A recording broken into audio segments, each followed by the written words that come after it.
এই মুহূর্তে আমার সঙ্গে আছেন আপনাদের অত্যন্ত পছন্দের একজন মানুষ, যিনি হচ্ছেন আফনান ভাই। তাকে আমি বলেছিলাম এবং তিনি একটা ঘটনা পাঠিয়েও দিয়েছেন। তার সেই ঘটনাটি আমি এখন আপনাদের জন্য প্লে করছি। আশা করছি আপনাদের সবার ভালো লাগবে। চলুন শুনে আসি আফনান ভাইয়ের ঘটনাটি। সঙ্গত কারণে তিনি তার নামটি বলতে নিষেধ করেছেন, যদিও বা আমাদেরকে তিনি তার নামটি জানিয়েছেন এবং তার ডিটেলস, অ্যাড্রেস সহ বিস্তারিত বিষয়াদি আমাদেরকে বলেছেন। কিন্তু বেশ কিছু জিনিস তিনি আমাদেরকে বলতে নিষেধ করার কারণে সেগুলো এড়িয়ে যাচ্ছি।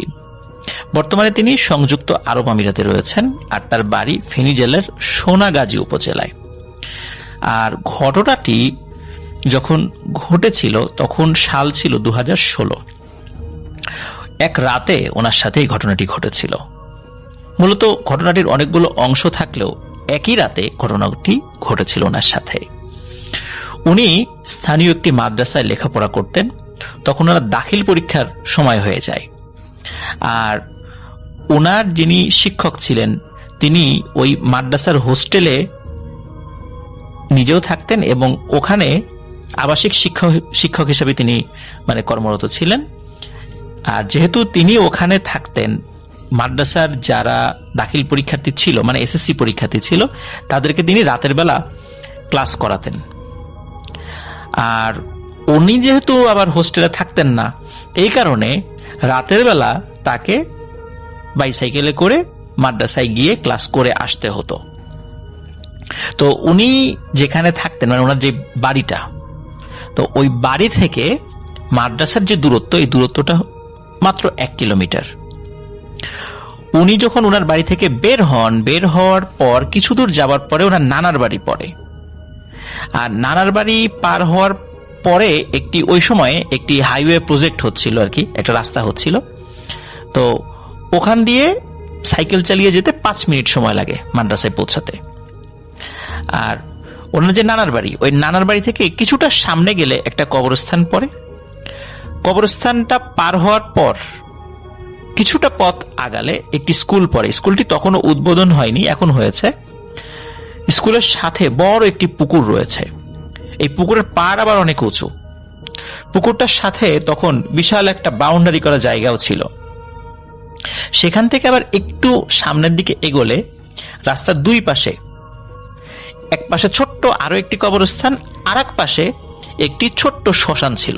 এর মধ্যবর্তী জায়গায় একটা খাল ছিল, খালের উপর দিয়ে আবার একটা ব্রিজ ছিল। আর ব্রিজটা দিয়ে যখন সামনে আরো একটু সামনের দিকে এগোনো যাবে, তখন হাতের ডান পাশে একটি বিশাল হিন্দু বাড়ি রয়েছে। আর ওই হিন্দু বাড়িটা পার হলে একটি বাজার, আর বাজারটি পার হলেই ওই মাদ্রাসা। এতগুলো বর্ণনা দেওয়ার পেছনে কারণ রয়েছে প্রিয় লিসেনার্স, কারণ এই ঘটনাটি যখন ঘটেছিল এই জায়গাগুলোর প্রত্যেকটা না হলেও উল্লেখযোগ্য কয়েকটি প্লেসের সাথে এই ঘটনাটি সম্পর্কযুক্ত রয়েছে। এই কারণে বিস্তারিত বিবরণটা আমাদেরকে দিতে হলো। তো যাই হোক, উনি যেটা করতেন সেটা হলো যে ওই আসরের নামাজ পড়ে উনি বাসার থেকে হালকা নাস্তা করে সাইকেলে করে মাদ্রাসায় চলে আসতেন। তো সেখানে বন্ধু বান্ধবদের সাথে গ্রুপ স্টাডি করে এশার নামাজের পরে ওই হুজুর পড়াতে বসতেন। তো পড়ানোর পর রাত 10টার দিকে সাধারণত পড়া শেষ হয়ে যেত। আর ওনার সব বন্ধু বান্ধব যেহেতু হোস্টেলেই থাকতেন, উনি শুধু বাইরে থাকতেন। তো যেদিন উনি গিয়েছিলেন ওই দিনও আসরের পরে গিয়েছিলেন। প্রতিদিনের মতো গ্রুপ স্টাডি চলছে। তারপরে এশার নামাজের পর হুজুর পড়ানো শুরু করেছে। ওই সময় শীতের কাল ছিল, ডিসেম্বর মাস, 2016 সালের ডিসেম্বর মাস ছিল আর কি। ওই দিন মাদ্রাসার ওই হুজুর উনি আবার ইসলামের ইতিহাস পড়াচ্ছিলেন। আর যেহেতু ইতিহাসের বিভিন্ন বিষয় নিয়ে আলোচনা করতে গেলে সময়টা একটু বেশি লেগে যায়, ওই দিন সবকিছু শেষ করতে করতে মোটামুটি রাত 11টা, 11:30 বেজে যায়। যেহেতু অনেক রাত হয়ে গিয়েছে, তারপর আবার শীতকাল, এই জন্য ওনার যারা ক্লাসমেট ছিল, যারা ওই হোস্টেলে থাকতো, তারা সকলে রিকোয়েস্ট করে আর কি, যে তোমার যাওয়ার দরকার নাই, তুমি আজকে থেকে যাও। কিন্তু সকলের রিকোয়েস্ট উনি আর রাখেননি। কারণ হলো যে ওনার বাসা তো খুব বেশি দূরে না, আসলে 1 কিলোমিটার সাইকেল নিয়ে আহামরি কোনো দূর না, সত্য কথা বলতে যেটা। আর উনি রাতের বেলা অনেকবার আসা যাওয়া করেছেন, কখনো ওনার সাথে কোনো প্যারানরমাল বিষয় ঘটেও নি। তাই ওই প্যারানরমাল ঘটনা ঘটার কোনো চিন্তাও ওনার মাথায় আসলে ছিল না। আর উনি যেটা করতেন সেটা হলো ওই পড়াশোনা করে গিয়ে রাতের বেলা গিয়ে মানে খাবার খেতেন। তো উনি চিন্তা করেছে যে রাত তো অনেক হয়েছে, রাত্রে তো খাওয়া দাওয়াও হয়নি, তো বাড়িতে গিয়েই খাওয়া দাওয়া করব। আর হোস্টেলে তো একটা মিল সিস্টেম রয়েছে, চাইলেও আসলে ওইভাবে খাওয়াটা একটু সমস্যা। আর ওনারও আনইজি লাগছিল, বন্ধু বান্ধবরা তাকে অবশ্যই মেহমানদারি করাতো, কিন্তু ওনারও আনইজি লাগছিল, এই জন্য উনি চিন্তা করেন যে উনি বাড়িতেই যাবেন। তো যাই হোক, ওই চিন্তা করে উনি ওনার সাইকেল নিয়ে ওই শীতের মধ্যেই বেরিয়ে যান মাদ্রাসা থেকে। তো স্বাভাবিকভাবে মাদ্রাসাটা মানে বাজারের ঠিক পরেই ছিল। মাদ্রাসা পার হওয়ার পরে বাজার যখন পার হয়ে আসেন তখন ওই যেই হিন্দু বাড়িটির কথা বললাম সেই বাড়িটার ওখানে আসেন। ওই বাড়িটা পার হওয়ার পরপরই হঠাৎ করে ওনার ভালো সাইকেল, কোনো সমস্যা নেই, হঠাৎ করে সাইকেল চেন পড়া শুরু হয়ে যায়। তো উনি তো চিন্তায় পড়ে যান যে কি ব্যাপার, সাইকেলেও তো কোনো সমস্যা ছিল না, হঠাৎ করে এই জায়গায় এসে চেন পড়ে যাচ্ছে কেন? তো উনি যতবার চেন পড়েছে ততবারই উনি চেন উঠিয়েছেন, কিন্তু এতবার চেন পড়া এটা সাইকেলের কোনো সমস্যাই হয়েছে এটা উনি ধরে নেন আর কি। উনি চিন্তা করেন যে না, আর বারবার চেন উঠানো যাবে না, সাইকেল নিয়ে হাঁটতে থাকি। তো ওই চিন্তা করে উনি সাইকেল নিয়ে হাঁটতে থাকেন। আর ওনার কাছে যে ফোন ছিল ওই ফোনের ফ্ল্যাশ লাইটটি উনি জ্বালিয়ে রেখেছিলেন। তো উনি যাচ্ছেন ফ্ল্যাশ লাইট জ্বালিয়ে, কোনো সমস্যা নেই। উনি খেয়াল করেন যে ওই সময় মানে যখন ওনার ফোন উনি ফ্ল্যাশ লাইট জ্বালিয়েছেন, মানে মাদ্রাসা থেকে যখন বের হন তখন ওনার ফোনে 90% চার্জ ছিল। উনি যখন বাসার থেকে বের হয়েছিলেন বিকালবেলা তখন ফুল চার্জ 100% চার্জ দিয়ে নিয়ে এসেছিলেন, মাঝখানে তার ফোন ইউজ করেননি। এবং মাদ্রাসা থেকে যখন বের হয়ে ফ্ল্যাশ লাইট জ্বালিয়েছেন তখন 90% চার্জ ছিল। খুব বড় জোর কয়েক মিনিট, 4-5 মিনিট হয়েছে আর কি সাইকেল চালিয়েছেন। এত তাড়াতাড়ি তো মোবাইলের চার্জ শেষ হওয়ার কথা না। ওনার ফোনটিও নতুন ফোন ছিল। কি হয়, ওনার ফোন হঠাৎ করে বন্ধ হয়ে যায়। উনি তো অবাক যে আমার ফোনে তো চার্জ রয়েছে, ফোন বন্ধ হয়ে গেল। এদিকে সাইকেলের চেন পড়ে যাচ্ছে, আবার ফোন বন্ধ হয়ে গেল। উনি অনেক চেষ্টা করে ফোনটা অন করতে পারছেন না। তো উনি মনে মনে ওই দোকানদারকে গালি দিচ্ছেন যে এরকম বাজে একটা ফোন তাকে ধরিয়ে দিয়েছে। যাই হোক, উনি যখন অনেক চেষ্টা করে সাইকেলটাও ঠিক করতে পারেননি, ফোনটা অন করতে পারেননি, উনি যথারীতি ফোন পকেটে রেখে ওই কুয়াশার মধ্যে সাইকেল ঠেলে ঠেলে এগিয়ে যাচ্ছেন। উনি যখন ওই যে ব্রিজটার কথা বললাম, যে ব্রিজের একটা ছোট্ট খালের উপরে একটা ব্রিজ ছিল, ব্রিজের এক পাশে ছোট্ট আরো একটি কবরস্থান এবং এক পাশে শ্মশান ছিল, ওই ব্রিজের কাছে যখন এসেছেন তখন দূরে লম্বা আকৃতির কিছু একটা অবয়ব উনি দেখতে পান। শুরুর দিকে উনি আসলে বুঝতে পারেননি, উনি মনে করছে বড় কোনো খাম্বা হবে, মানে পিলার হবে, কিন্তু ওই জায়গাটাতে উনি আগে কখনো পিলার দেখেননি। উনি চিন্তা করেন যে আগে দেখিনি, হয়তো বা যেহেতু কনস্ট্রাকশনের কাজ হচ্ছে পিলার বসাতেও পারে। উনি সামনের দিকে এগিয়ে যান। এগিয়ে যাওয়ার পরে উনি দেখেন এটা আসলে কোনো পিলার না, এটা বিশাল আকৃতির একটা মানুষের অবয়ব। একদম শুকনো লিকলিকে কঙ্কালসার একটা মানুষ, মুখমণ্ডলটা অনেক লম্বা, কিন্তু তার হাইট 50 থেকে 60 ফুট উচ্চতার। এই অবয়বটিকে দেখে ভীষণ রকমের ভয় পায় উনি, এবং ভয় পাওয়ার পর নিজেকে সামলানোর চেষ্টা করতে লাগলেন। যেহেতু উনি মাদ্রাসার স্টুডেন্ট ছিলেন, দোয়া কালাম জানতেন, তো উনি দোয়া কালাম পড়তে থাকেন। এবং উনি এটা জানতেন যে রাতের বেলা যদি এই ধরনের জিনিস হঠাৎ করে সামনে চলে আসে, যদি কেউ বেশি ভয় পায় তাহলে সমস্যা আরো বাড়ে, এবং ওই জিনিসটি মানে যে জিনিসটি সামনে চলে আসে সেই জিনিসটি আরো ভয় দেখানোর চেষ্টা করে। তো উনি দোয়া কালাম পড়তে থাকেন এবং জোরে জোরে দোয়া পড়তে থাকেন। অনেকক্ষণ ধরে দোয়া কালাম পড়ছেন, কিন্তু উনি দেখতে পান যে ওই অবয়বটি সামনের থেকে আর সরে না। ওদিকে ওই শ্মশানের পাশে একটা বাড়ি ছিল, তো মোটামুটি জোরে ডাক দিলে ওই বাড়ির লোকজন শুনতে পায়।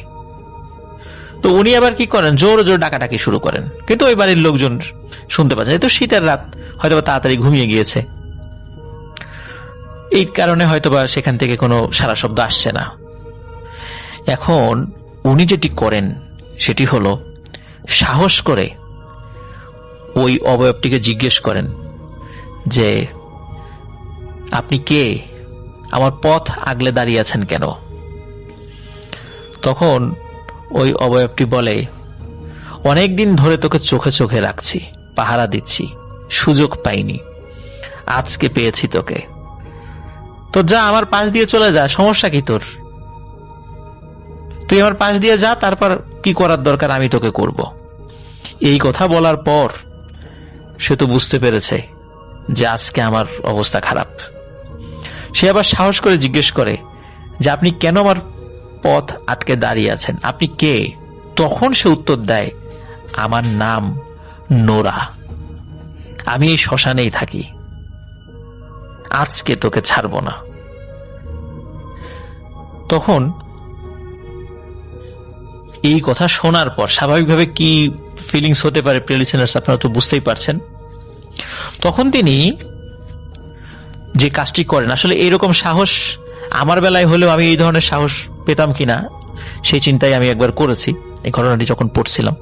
উনি যে কাজটি করেন সেটি হলো, এক হাতে তো সাইকেল রয়েছেই, উনি সাইকেল এক হাতে ধরে রেখে একটু নিচু হয়ে মাটি রাস্তা থেকে কিছু ধুলোবালি, যেহেতু কনস্ট্রাকশনের কাজ হচ্ছিল, রাস্তায় অনেক বালি ছিল, পায়ের নিচে অনেক বালি ছিল, এক মুঠো বালি তোলেন।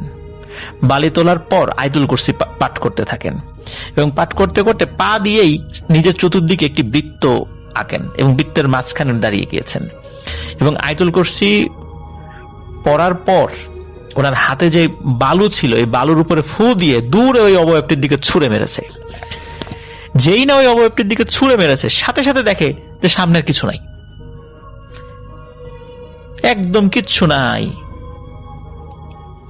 তখন তিনি চিন্তা করলেন যে যাক, এই দুষ্টু অবয়বটি সামনের থেকে দূর হয়েছে। দ্রুত উনি সাইকেল নিয়ে দৌড়ানো শুরু করেন। সাইকেল তো চালাতে পারছিলেন না, ওই বৃত্ত থেকে বের হয়ে উনি সাইকেল নিয়ে দৌড়ানো শুরু করেছেন। উনি যখন সামনের দিকে এগিয়ে যাচ্ছিলেন, ওনার ওই জায়গাটা পার হওয়ার পরে প্লে লিস্টের শুরুতেই বলেছি একটি কবরস্থান ছিল। ওই কবরস্থানের কাছাকাছি যখন এসেছেন তখন হঠাৎ করে উনি ফিল করছেন পেছন থেকে কেউ একজন হেঁটে হেঁটে আসছে। তখন প্রথমে নিজেকে একটু সামলিয়ে নেন এবং এটা উনি জানতেন যে রাতের বেলা পেছন থেকে যদি কোনো কিছু টের পাওয়া যায়, হেঁটে আসছে বা কেউ ডাক দেয়, কখনো ঘাড় ঘুরিয়ে দেখতে হয় না, পুরো শরীরকে ঘুরিয়ে দেখতে হয়। তো উনি নিজের পুরো শরীরকে, এক হাতে সাইকেল ধরে রেখেছেন, পুরো শরীরকে ঘুরিয়ে দেখেন পেছনে কি। উনি যখন পেছন দিকে তাকিয়েছেন তখন দেখেন কুয়াশার মধ্যে কালো চাদর পরা কিছু একটা তার দিকে হেঁটে হেঁটে আসছে এবং যত কাছে আসছে তার চেহারাটা স্পষ্ট হচ্ছে। 15 থেকে 20 হাত যখন দূরে, তখন উনি ওই অবয়বটার মুখমণ্ডল দেখতে পান। প্রিয় লিসেনার্স, বলেছিলাম যে একটি স্কুল রয়েছে, ওই স্কুলটি তখন উদ্বোধন হয়নি, তো ওই স্কুলের ইলেকট্রিক সংযোগটা দেয়া হয়েছিল। দূরে যেই ওই স্কুলের যে আলো জ্বলছিল, বাতি, ওই বাতির আলোতে, হালকা আলোতে মূলত ওই অবয়বটির চেহারা দেখেছিলেন। তিনি দেখতে পান যে ওই অবয়বটির মুখমণ্ডল মনে হচ্ছে থেতলে গিয়েছে, কেউ আঘাত করতে করতে থেতলে দিয়েছে এবং মুখে মনে হচ্ছে কোনো মাংস নেই। উনি তো ভয়ে মৃতর মতো হয়ে যান, মনে হচ্ছে এখন উনি বেহুশ হয়ে যাবেন। তো উনি যেহেতু দেখেছেন জিনিসটা পেছনে রয়েছে, সামনে নেই, উনি আবারও আয়াতুল কুরসি পড়তে পড়তে সাইকেল নিয়ে দৌড়ানো শুরু করেন। উনি কিছুটা পথ যখন এগিয়েছেন তখন ওনার নানার বাড়ি চলে আসেন, কারণ ওনার বাড়ি পার হওয়ার পরে ওনার নানার বাড়ি ছিল। ওনার নানার বাড়িতে কাছে চলে আসেন, কিন্তু নানার বাড়িতে উনি আর ঢোকেননি। উনি চিন্তা করছেন উনি ওনার বাড়িতেই চলে যাবেন, যত বিপদই হোক ওনার বাড়িতে চলে যাবেন। তো ওই নানার বাড়ির সামনে একটা বিশাল তাল গাছ ছিল। তো উনি দেখছেন ওই তাল গাছ থেকে কি যেন একটা নেমে আসছে এবং একটা না, 5-7টা কিছু একটা নেমে আসছে। উনি তাকিয়ে দেখেন তাল গাছের উপর থেকে মাথা নিচু, নিচ দিক দিয়ে বড় বড় বিড়াল। বিড়ালের কালার কোনোটা কালো কোনোটা সাদা, পিওর কালো পিওর সাদা, এরকম 4-5টা বিড়াল নেমে আসে এবং বিড়ালের আকৃতি কুকুরের আকৃতির মতো, বড় বড়। উনি তো বুঝতে পেরেছেন যে এগুলো স্বাভাবিক বিড়াল নয়। এবং ওই বিড়ালগুলো খুবই দ্রুত নেমে এসে ওনার চারদিক থেকে ঘিরে ফেলেন এবং বিড়ালগুলোর চোখ আগুনের মতো লাল ছিল, ভীষণ ভয়ঙ্কর দৃষ্টিতে ওনার দিকে তাকিয়েছিল। উনি তখন সূরা ফালাক এবং নাস পড়তে থাকেন, নিজের শরীরে বারবার ফু দিতে থাকেন এবং চারদিকে ফু দিতে থাকেন। তাতেও কিছু কাজ হচ্ছিল না। তখন আরেকটি কাজ করেন, ঠিক একই রকম ভাবে সাইকেলটা এক হাতে ধরে একটু নিচু হয়ে রাস্তা থেকে কিছু ধুলো মাটি তোলেন এবং সেটাতে আবার আয়াতুল কুরসি করে পরে ফু দিয়ে যখন ওই বিড়ালের দিকে ছুঁড়ে মেরেছেন, সাথে সাথে ওই বিড়ালগুলো ভ্যানিশ হয়ে যায়। এরপর উনি আবার সামনের দিকে এগোতে থাকেন এবং দোয়া কন্টিনিউ পড়তে থাকেন। ওনার বাসার থেকে বের হওয়ার পর একটা ছোট্ট বাঁশঝাড়ের মতো ছিল। উনি বাঁশঝাড়ের কাছাকাছি যখন চলে আসেন এবং বাসার পার হলে মূলত ওনার বাসা চলে আসে আর কি, দেখেন রাস্তার উপরে বাঁশ পড়ে আছে। উনি কিন্তু জানতেন রাস্তার উপর এরকম বাঁশ পড়ে থাকলে সেই বাঁশটা পার হওয়া যাবে না। যখনই কেউ পার হতে যাবে তখনই বাঁশটা সোজা হয়ে দাঁড়িয়ে যাবে। উনি যখন ওই অবস্থা দেখেছেন, উনি বুঝতে পেরেছেন যে বাড়ি পর্যন্ত হয়তো আর আজকে পৌঁছানো সম্ভব হয় না, তার আগেই উনি শেষ। হঠাৎ করে পেছন থেকে মনে হলো কেউ তাকে খুব সুন্দর করে সালাম দিল, আসসালামু আলাইকুম ওয়া রাহমাতুল্লাহি ওয়া বারাকাতুহু। উনিও সালামের উত্তর দিলেন এবং উনি পুরো শরীরকে আবার ঘোরালেন। তাকে দেখেন খুব সুদর্শন একজন মধ্যবয়সী ভদ্রলোক, মুখে দাড়ি রয়েছে, খুব সুন্দর চেহারা। তখন উনি বলছেন, ওই লোকটি বলছেন যে বাবা আমি বাসটা তুলে দিচ্ছি, তুমি চলে যাও, আমি তোমার পেছনে পেছনে আসছি। তখন ইনি আবার জিজ্ঞেস করেন যে আঙ্কেল আপনাকে তো ঠিক চিনতে পারলাম না। বলে আমাকে তুমি চিনবে না, তুমি যাও, মনে হচ্ছে তুমি একটু সমস্যায় পড়েছো, ভয় পাচ্ছ। তখন ওই লোকটি কি করে এগিয়ে এসে নিজের হাতে ওই বাসটি সোজা করে দেন এবং বলেন যে ঠিক আছে তুমি দ্রুত যাও বাড়িতে, দেরি করো না, আমি তোমার পিছনে পিছনে আসছি। উনি বাড়িতে যাওয়ার দিকে বাড়িতে যাওয়ার যে রাস্তা সেদিকে দ্রুত এগোতে থাকেন এবং বাড়ির কাছাকাছি যখন চলে এসেছেন পিছন দিকে তাকিয়ে দেখেন ওই লোকটি আর নেই। এবং ওই সময়ে ওনার ফোনটা হঠাৎ করে ফোনের আলোটা জ্বলে ওঠে। উনি খুবই অবাক হয়েছেন, কিভাবে ফোনের আলো জ্বলে উঠলো। দেখলো যে ওনার ফোন অন হয়ে গেছে, ঠিক একা একা যেভাবে বন্ধ হয়ে গিয়েছিল ওই সময় ওনার ফোনটা অন হয়ে গিয়েছে এবং ওনার ফোনে 86% চার্জ রয়েছে।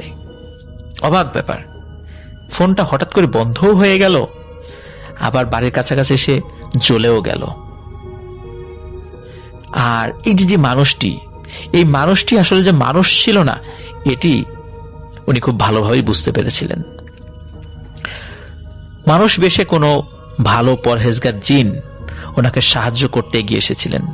আমরা এরকম ঘটনা এর আগেও বলেছি এবং শুনেছিও।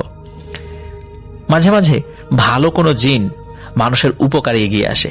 ভালো জিনগুলো যখন দেখে দুষ্টু জিনেরা কোনো মানুষকে ক্ষতি করার চেষ্টা করছে, তখন আল্লাহ তাআলার ইচ্ছাতেই এই ধরনের সাহায্যকারী আল্লাহ তাআলা পাঠিয়ে দেন এবং যাদের ওসিলায় অনেক সমস্যা থেকে আমরা নিষ্কৃতি পাই।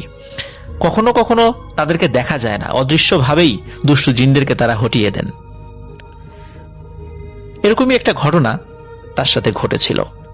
অসংখ্য ধন্যবাদ সুদূর সংযুক্ত আরব আমিরাত থেকে চমৎকার একটি ঘটনা আমাদেরকে পাঠানোর জন্য, যেটি ওনার নিজের সাথে ঘটেছিল 2016 সালে।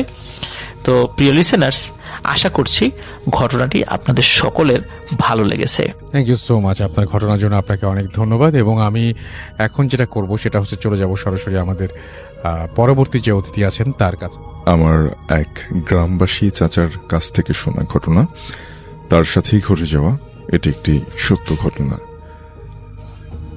আমার বাড়ি বরিশাল জেলার কীর্তনখোলা নদীর পাশে একটা গ্রামে। ছোটবেলা থেকে গ্রামেগঞ্জে থেকে মানুষ, ভূতের ভয় আমার তেমন একটা নেই। অনেকের মুখে শুনেছি সন্ধ্যার পরে কীর্তনখোলার পাশ দিয়ে হেঁটে গেলে নাকি অশরীরীদের দেখা পাওয়া যায় মাঝে মাঝে। আমি কখনো এসব বিশ্বাস করতাম না। সেবার মামার বাড়িতে গিয়েছিলাম একটা কাজে। এক পরিচিত চাচার মোটর নৌকায় করে আমি গিয়েছিলাম। বাসায় ফেরার পথে সন্ধ্যা হয়ে যায়। চাচার গঞ্জে কাজ ছিল দেখে আমাকে বাড়ি থেকে বেশ খানিকটা দূরে নামিয়ে দেয়। আমাকে জিজ্ঞেস করেছিলেন সমস্যা হবে নাকি। আমি বললাম যে না। চাচাকে বিদায় দিয়ে আমি বাড়ির পথে হাঁটতে লাগলাম। সন্ধ্যা নেমেছে চারপাশে, খুব দ্রুতই রাতের অন্ধকারে চারপাশ ঢেকে যাবে। আমার সাথে কোনো আলোও নেই, তবে বাড়ি খুব একটা দূরের পথ না। বাঁকা পথে গেলে 15 মিনিট, আর সোজা রাস্তা দিয়ে গেলে 25-30 মিনিটের মতো লাগবে। সেদিন বাংলাদেশের সাথে ইংল্যান্ডের খেলা ছিল, তাই আমি সময় বাঁচানোর জন্য বাঁকা পথ দিয়ে, আমরা যেটাকে বলি শর্ট রাস্তা, সেখান দিয়ে হাঁটা দিলাম। হনহন করে হাঁটছে সবাই, মনে হয় বাংলাদেশের খেলা দেখছে। কাউকেই দেখলাম না রাস্তায়। প্রায় 4-5 মিনিট হাঁটার পরে আমার পাশে একটা ঝোপের মধ্যে ধপ করে কি যেন একটা পড়ল।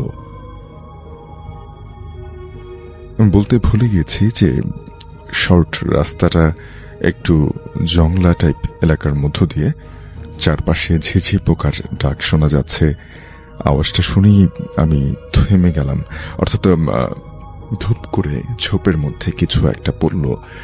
সেই আওয়াজটা শুনে তিনি থেমে গেলেন। একদম চুপ করে আমি দাঁড়িয়ে রইলাম 20 সেকেন্ড মতো। কান খাড়া করে শোনার চেষ্টা করলাম যে আসলে কিসের আওয়াজ হলো, অর্থাৎ কি পড়ল, কিন্তু কোনো শব্দ হল না। আর আমি নাসরবান্দা আস্তে আস্তে আমি পা টিপে এগিয়ে গেলাম সেই ঝোপটার দিকে, অর্থাৎ যেখান থেকে শব্দটা হলো সেখানে এগিয়ে গেলাম। আমি এগিয়ে গেলে দেখলাম যে ঝোপের উপরে কিছু পাতা বা কিছু গাছ, ছোট ছোট গাছ, সেগুলো নড়ছে। তখন আমি বুঝতে পারলাম যে এখানে কিছু একটা হয়তো আছে। অনেকেই ভাববেন যে আসলে আমার ভীষণ সাহস, কিন্তু আসলেই আমি অনেক সাহসী ছিলাম। একা হাতে আমি গভীর রাতে 2 জন চোর একসাথে ধরেছি। মনে রাখতে হবে যে এই চোররা কিন্তু অনেক সময় পালানোর জন্য অনেক ছুরি বা প্রাণঘাতী বিভিন্ন জিনিসও রেখে থাকে। তো এরকম 2 জন চোরকে আমি একাই একসাথে ধরেছি। ডর ভয় খুব কমই ছিল আমার। যাই হোক, আমি ঝোপের যে জায়গাটাতে পাতা নড়তে দেখলাম সেখানে দাঁড়িয়ে একটা উঁকি দিলাম। এরপরে আসলে আমি সেখানে চমকে গেলাম বলতে আমি অবাক হয়ে গেলাম যে ওই পাশে দেখলাম একটা সাদা কাপড় পরা মহিলা ঝুঁকে আছে কিছু একটার উপরে। একটা সাদা কাপড় পরা মহিলা একটা কিছুর উপরে ঝুঁকে আছে, দেখে মনে হলো কোনো 4 পেয়ে জানোয়ার। অন্ধকার হয়ে যাচ্ছে, দৃষ্টি একেবারে পরিষ্কার না। মহিলাটার পাশ থেকে একটা খচখচ আওয়াজ হচ্ছিল, হাড় ভাঙার আওয়াজ কানে এলো। কড়মড় করে কি যেন একটা খাচ্ছে। আমি আর সহ্য করতে পারলাম না। আমি জোরে একটা চিৎকার দিয়ে বললাম, ওইটা কেডা ওইখানে? সাথে সাথে পাই করে সে আমার দিকে ঘুরে তাকালো। সে মহিলাটা আমার দিকে ঘুরে গেল। ওটার চেহারা দেখতে সাথে সাথে মনে হলো যে আমার কলিজাটা এক লাফে গলায় উঠে এলো।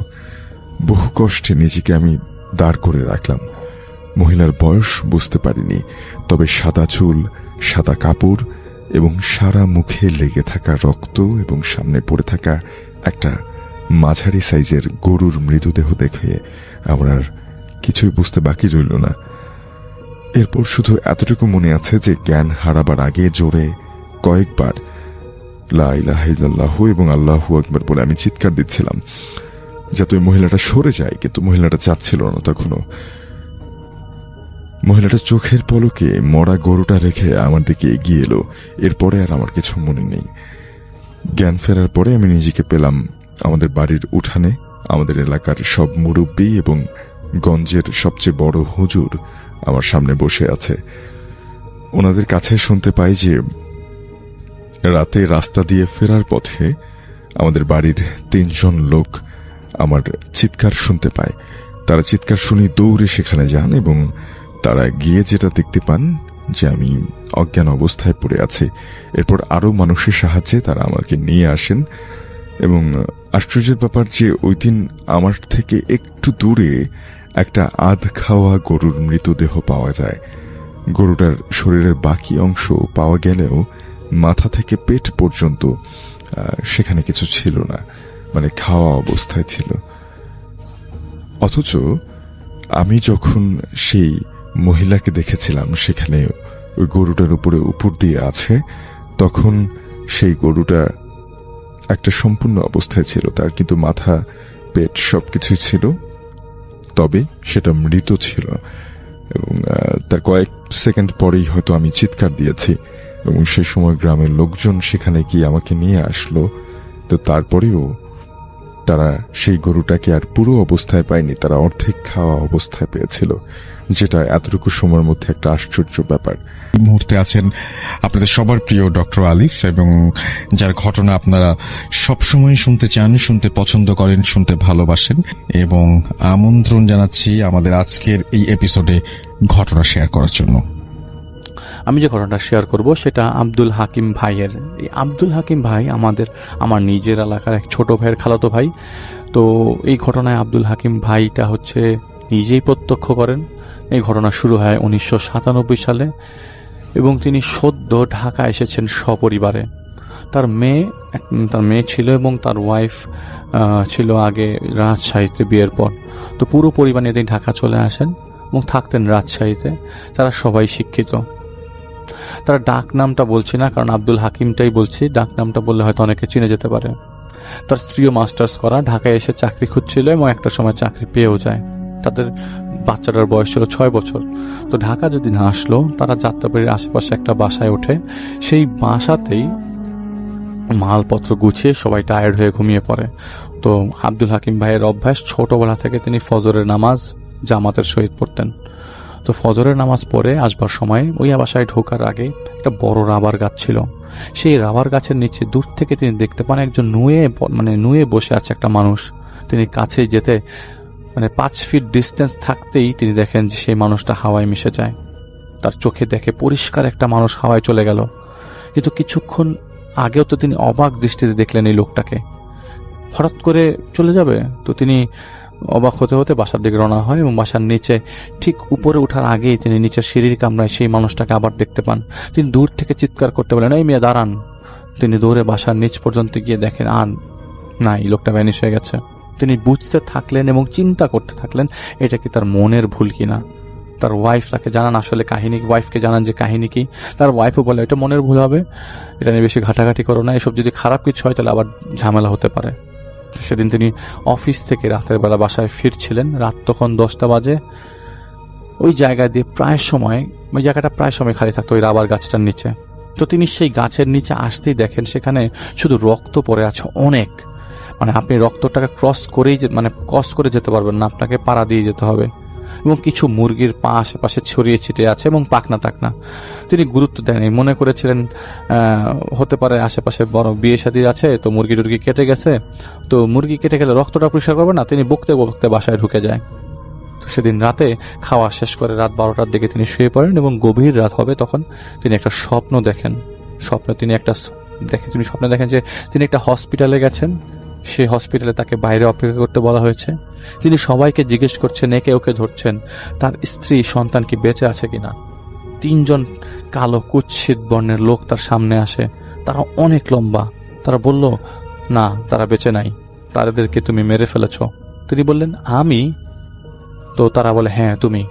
এই নাও লাশ, এটা কাঁধে নেওয়ার লোক তুমি পাবা না, তোমাকে এটা একা নিতে হবে। তিনি আর কিছু মনে করতে পারেন নাই, পরে উঠে যান। ঘেমে আছে সারা শরীর।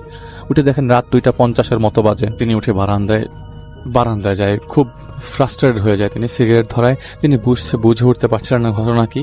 তার সাথে তো ঘটছে, তার ওয়াইফ এবং তার বাচ্চার সাথে তো ঘটছে না। এদিকে তার মেয়ের সাথে তার বাসায় তার শাশুড়ি থাকা শুরু করে। তার ওয়াইফ যে চাকরি পেয়ে যায়, তার কারণে তাদের দুজনকেই বাইরে থাকতে হতো। তো তার শাশুড়ি তার মেয়েকে দেখভাল করতো আর কি। তার ওয়াইফ সেদিন খুব মারাত্মকভাবে রিক্সা থেকে পড়ে অ্যাক্সিডেন্ট হন। তিনি বাসায় এসে দেখেন তার ওয়াইফ অ্যাক্সিডেন্ট করে পায়ে ব্যান্ডেজ করা অবস্থায় বসে আছে। তিনি একের পর এক অবাক হতে থাকে। তার ওয়াইফের শরীর খারাপ। তার শাশুড়িও তাদের সাথে থাকা শুরু করে, কারণ তার ওয়াইফকেও দেখভাল করার লাগে, বাচ্চাকেও দেখভাল করার লাগে। তো সেদিন থেকে রমজান শুরু হয়। তো তারাবি নামাজ পড়ে আসার পর তিনি গাছের নিচ আসতেই দেখেন যে গাছের নিচে একটা চামড়া পড়ে আছে। তো খুব গন্ধ মনে হচ্ছিল, যে কুরবানির সময় ঈদ যেরকম হলে, কুরবানি ঈদের সময় যেরকম গন্ধ থাকে পশু কুরবানির, সেই গন্ধটা আসছে। তিনি স্পষ্ট নাকে ফিল করেন, আশেপাশে দেখেন আসলে কাহিনী কি। প্রতিদিন এই গাছের নিচে আসলে তিনি কোনো না কোনো কিছু দেখতে পান। তিনি উপরে তাকান, গাছের উপরে তাকান, তিনি দেখেন ছাগলের কাটা মাথা ঝুলছে। ঠিক ওইটা দেখেই তার শরীর দেয়ালের সাথে আটকে যায়, এবং একটা দুইটা না, 4-5টা ছাগলের কাটা মাথা দেয়ালের গাছের পাতা ডালের সাথে ঝুলছে। তিনি জীবিত আছেন তো তিনি ভয় পেয়ে যান। তিনি ওই পাশ দিয়ে ঠিক ওই মুহূর্তে একটা লোক যাচ্ছিলেন, তিনি তাকে ডাকেন, ভাই দেখেন তো এরকম কিছু দেখতে পান কিনা, দেখেন তো উপরে ছাগলের মাথা দেখতে পান কিনা, ভাই একটু হেল্প করেন। ওই লোকটা তার কথা না শুনে একটু বলে, এতটুকুই বলে যে বাড়ি যা। তিনি লোকটা এই কথা শুনে খুব ভয় পেয়ে যান, ঘাবড়ে যান। তিনি কোনো কথা না চিন্তা করে বাসায় দৌড় দেন। রাতের বেলা ফজরের নামাজ তিনি বাসাতেই পড়ে, এবং পরের দিন তারাবির নামাজ শেষ করে মসজিদের মুয়াজ্জিনকে বলে, আমি এই কাহিনী প্রায় সময় দেখছি, আপনি কি আমাকে একটু হেল্প করবেন, আমাকে বাসা পর্যন্ত আগায় দিবেন, তাহলে ওই গাছটাও দেখে গেলেন। ওই মুয়াজ্জিন তার সাথে সে বাসা পর্যন্ত আসে, কিন্তু কিছুই দেখে না। সেদিন রাতের বেলা তিনি আবারও স্বপ্ন দেখেন, তুই এই এলাকা থেকে চলে যা, তাহলে বেঁচে যাবি। তিনি আর পরে কোনো কিছুই চিন্তা করে নাই, কোনো কিছুই ভাবে নেই। তিনি এই বাসাটা সাথে সাথে 1-2 মাসের মধ্যে ছেড়ে দেন। আর বাসা ছাড়ার আগ পর্যন্ত তিনি বাসাতেই নামাজ পড়তো, তিনি মসজিদে যে নামাজ পড়তে পারছিলেন না। আর বাসা ঢোকার সময় প্রায় সময় তিনি ওই গাছের নিচে ময়লা দেখতে পেত, প্রায় সময় ময়লা ছড়িয়ে ছিটিয়ে আছে। তো ওই বাসাটার পরে তিনি জানে না কি হয়েছে, পরে বাসাটা ছেড়ে দেয়, এবং পরবর্তী সময় তিনি বাসা ছাড়ার সময় খবর নেন যে তারা এই বাসা ওঠার আগে 5-6 মাসে বাসাটা ভাড়া হচ্ছিল না, এবং কোনো মতেই কোনো ভাড়াটিয়া থাকছিল না। তো পরে তাদেরকে কম ভাড়ায় এই বাসাটা তাদেরকে দেওয়া হয়। তো ওই বাসাটা ছাড়ে এবং পাশের একটা এলাকায় তারা বাসা নেয়, একটু দূরেই বাসাটা নেন। সেখানে আসা যাওয়ার সময় শুরুতে প্রথমে ভয় লাগলেও পরে 4-5 মাস পরে তেমন আর একটা ভয় লাগে না, এবং তেমন কোনো প্রবলেম ফেস করে নাই। এবার ঘটনায় আসেন। এই ঘটনাটা এখান থেকে আরও আসবে। ওই রাবার গাছটা কেটে একটা বাড়ি তোলা হয়েছে। সেই বাড়ির ছাদে 5 তলার ভাড়াটিয়ারা থাকে না, এবং ভাড়াটিয়ারা নাকি প্রায় সময় যারা থাকতো তারা নাকি গোশত কাটার শব্দ পেত ছাদের উপর। যদিও আমি এটার অথেন্টিকেশন পাইনি, সেই জন্য আমি শেয়ার করছি না। এটার হয়তো কন্টিনিউয়েশন থাকবে আমাদের সামনের এপিসোডে। আমাদের আহমেদ বাবু আমাদের সঙ্গে আছেন, তারপরে আমরা নতুন অতিথিদের কাছে যাব।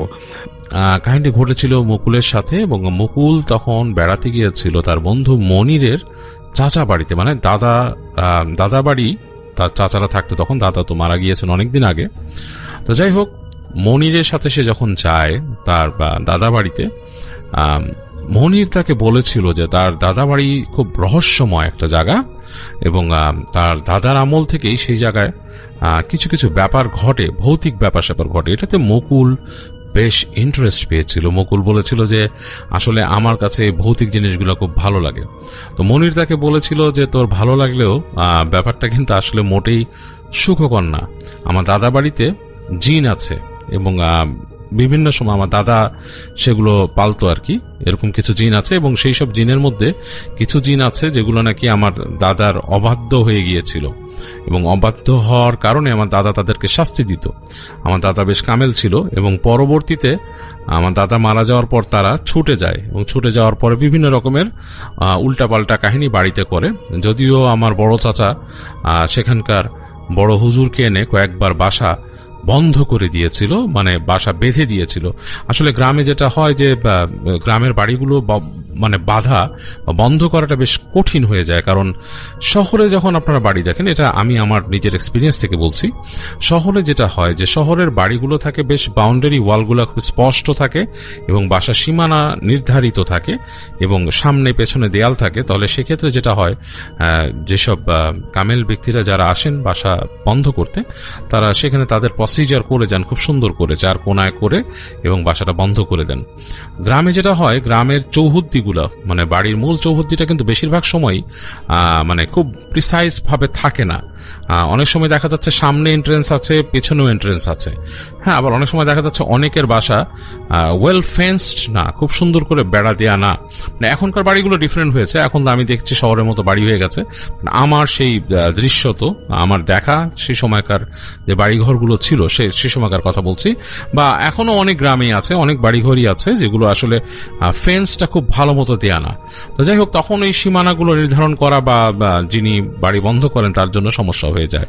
তো যাই হোক, সেই মুকুলের সেই বন্ধু মনিরের দাদা বাড়িও সেই সময় বেশ কিছু আলেমকে এনে তার চাচা বাড়ি বন্ধ করান, কিন্তু এটা মানে কয়েকদিন হয়তো কাজ করে, তারপরে খুব একটা কাজ করে না।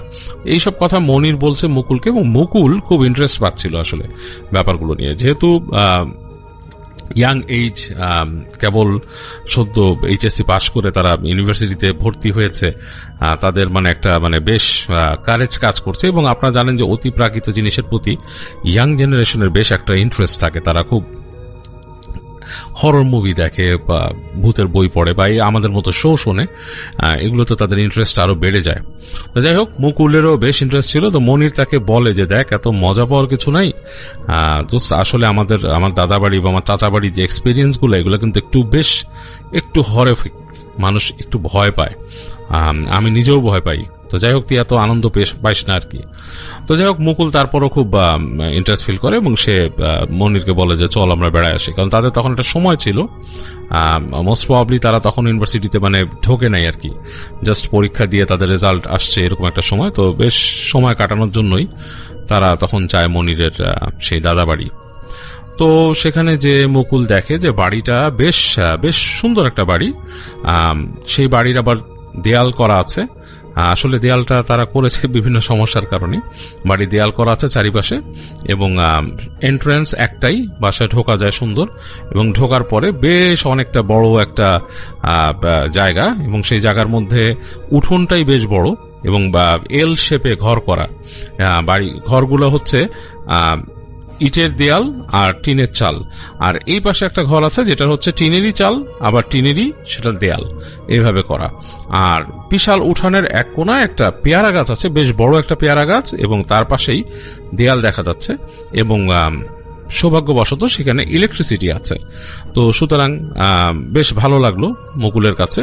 এবং সেখান থেকে তাদের, তবে একটা জিনিস একটু সমস্যার, যে তাদের যে বাথরুমটা, সেই বাথরুমটা একটু দূরে, মানে হেঁটে বেরিয়ে বেশ কতগুলো গাছ আছে, সেই গাছ পার হয়ে যেতে হয় সোজা, এবং যে হাতের একদম কর্নারে হচ্ছে সেই বাথরুম, এবং সেই বাথরুমে যাওয়ার আগে একটা চাপ কল আছে, সেই চাপ কলটা ঠিক বাথরুমের আগে দিয়ে একটা ছোট পাকা পাটাতনের মতো করা, সেখানে চাপ কল, আর তার পাশে রান্নাঘর এবং গোসলখানা।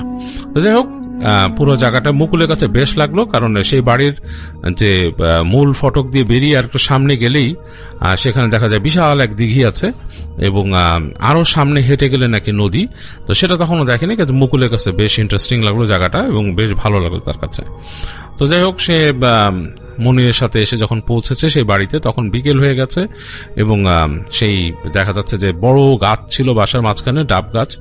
তো সামহাও সেখান থেকে তাদেরকে ডাব পেড়ে খাওয়ানো হলো। একটা চালতা গাছ ছিল বাড়ির কাছে। তো আবার মনির বলছে যে এখান থেকে কিন্তু চালতা পড়ে, জোরে জোরে, ভয় পাইস না, এটা ভৌতিক কিছু না, এটা এমনি পড়ে। তো যাই হোক, তারা বেশ এনজয় করলো বিকালে, ডাবের পানি টানি খেয়ে বেশ ঘোরাঘুরি করলো বাসার উঠোনে, এবং গেট দিয়ে বেরিয়ে এসে দিঘির পাড়ে গেল, দিঘি দেখলো। দেখে টেকে সন্ধ্যা হয়ে গেছে, তো বাসায় ফিরে আসছে, এসে তখন রাতের রূপটা দেখছে। তো যখন মুকুল সেই বাড়িতে ঢুকছে মূল এন্ট্রেন্স দিয়ে, তখন তার কাছে কেন জানি সেই মনিরের বলা স্মৃতিগুলো মনে পড়ে গেল, যে তার দাদার এখানে সেই আগে যে জিন তার দাদা পালতো এক সময়, সেগুলো এখানে ছাড়া আছে। কেমন জানি তার একটু গা শিরশির করে উঠলো। আর মূলত সেটা হওয়ার কারণ হচ্ছে বাসার ঠিক মাঝামাঝি হচ্ছে তাদের বিশাল এক নারকেল গাছ, যেখান থেকে তাদেরকে ডাব পেড়ে খাওয়ানো হয়েছে। তো বিশাল এক নারকেল গাছ, এবং ওই নারকেল গাছের গোড়াটা কেমন জানি একটু অন্ধকার, কারণ সে দেখছে যে দূর থেকে সেই যে ঘরের যে বারান্দাগুলো আছে, পাকা এবং টিনের ঘরের বারান্দা, দুই পাশে দুটো ছোট বাল্ব জ্বলছে, লাল লাইট।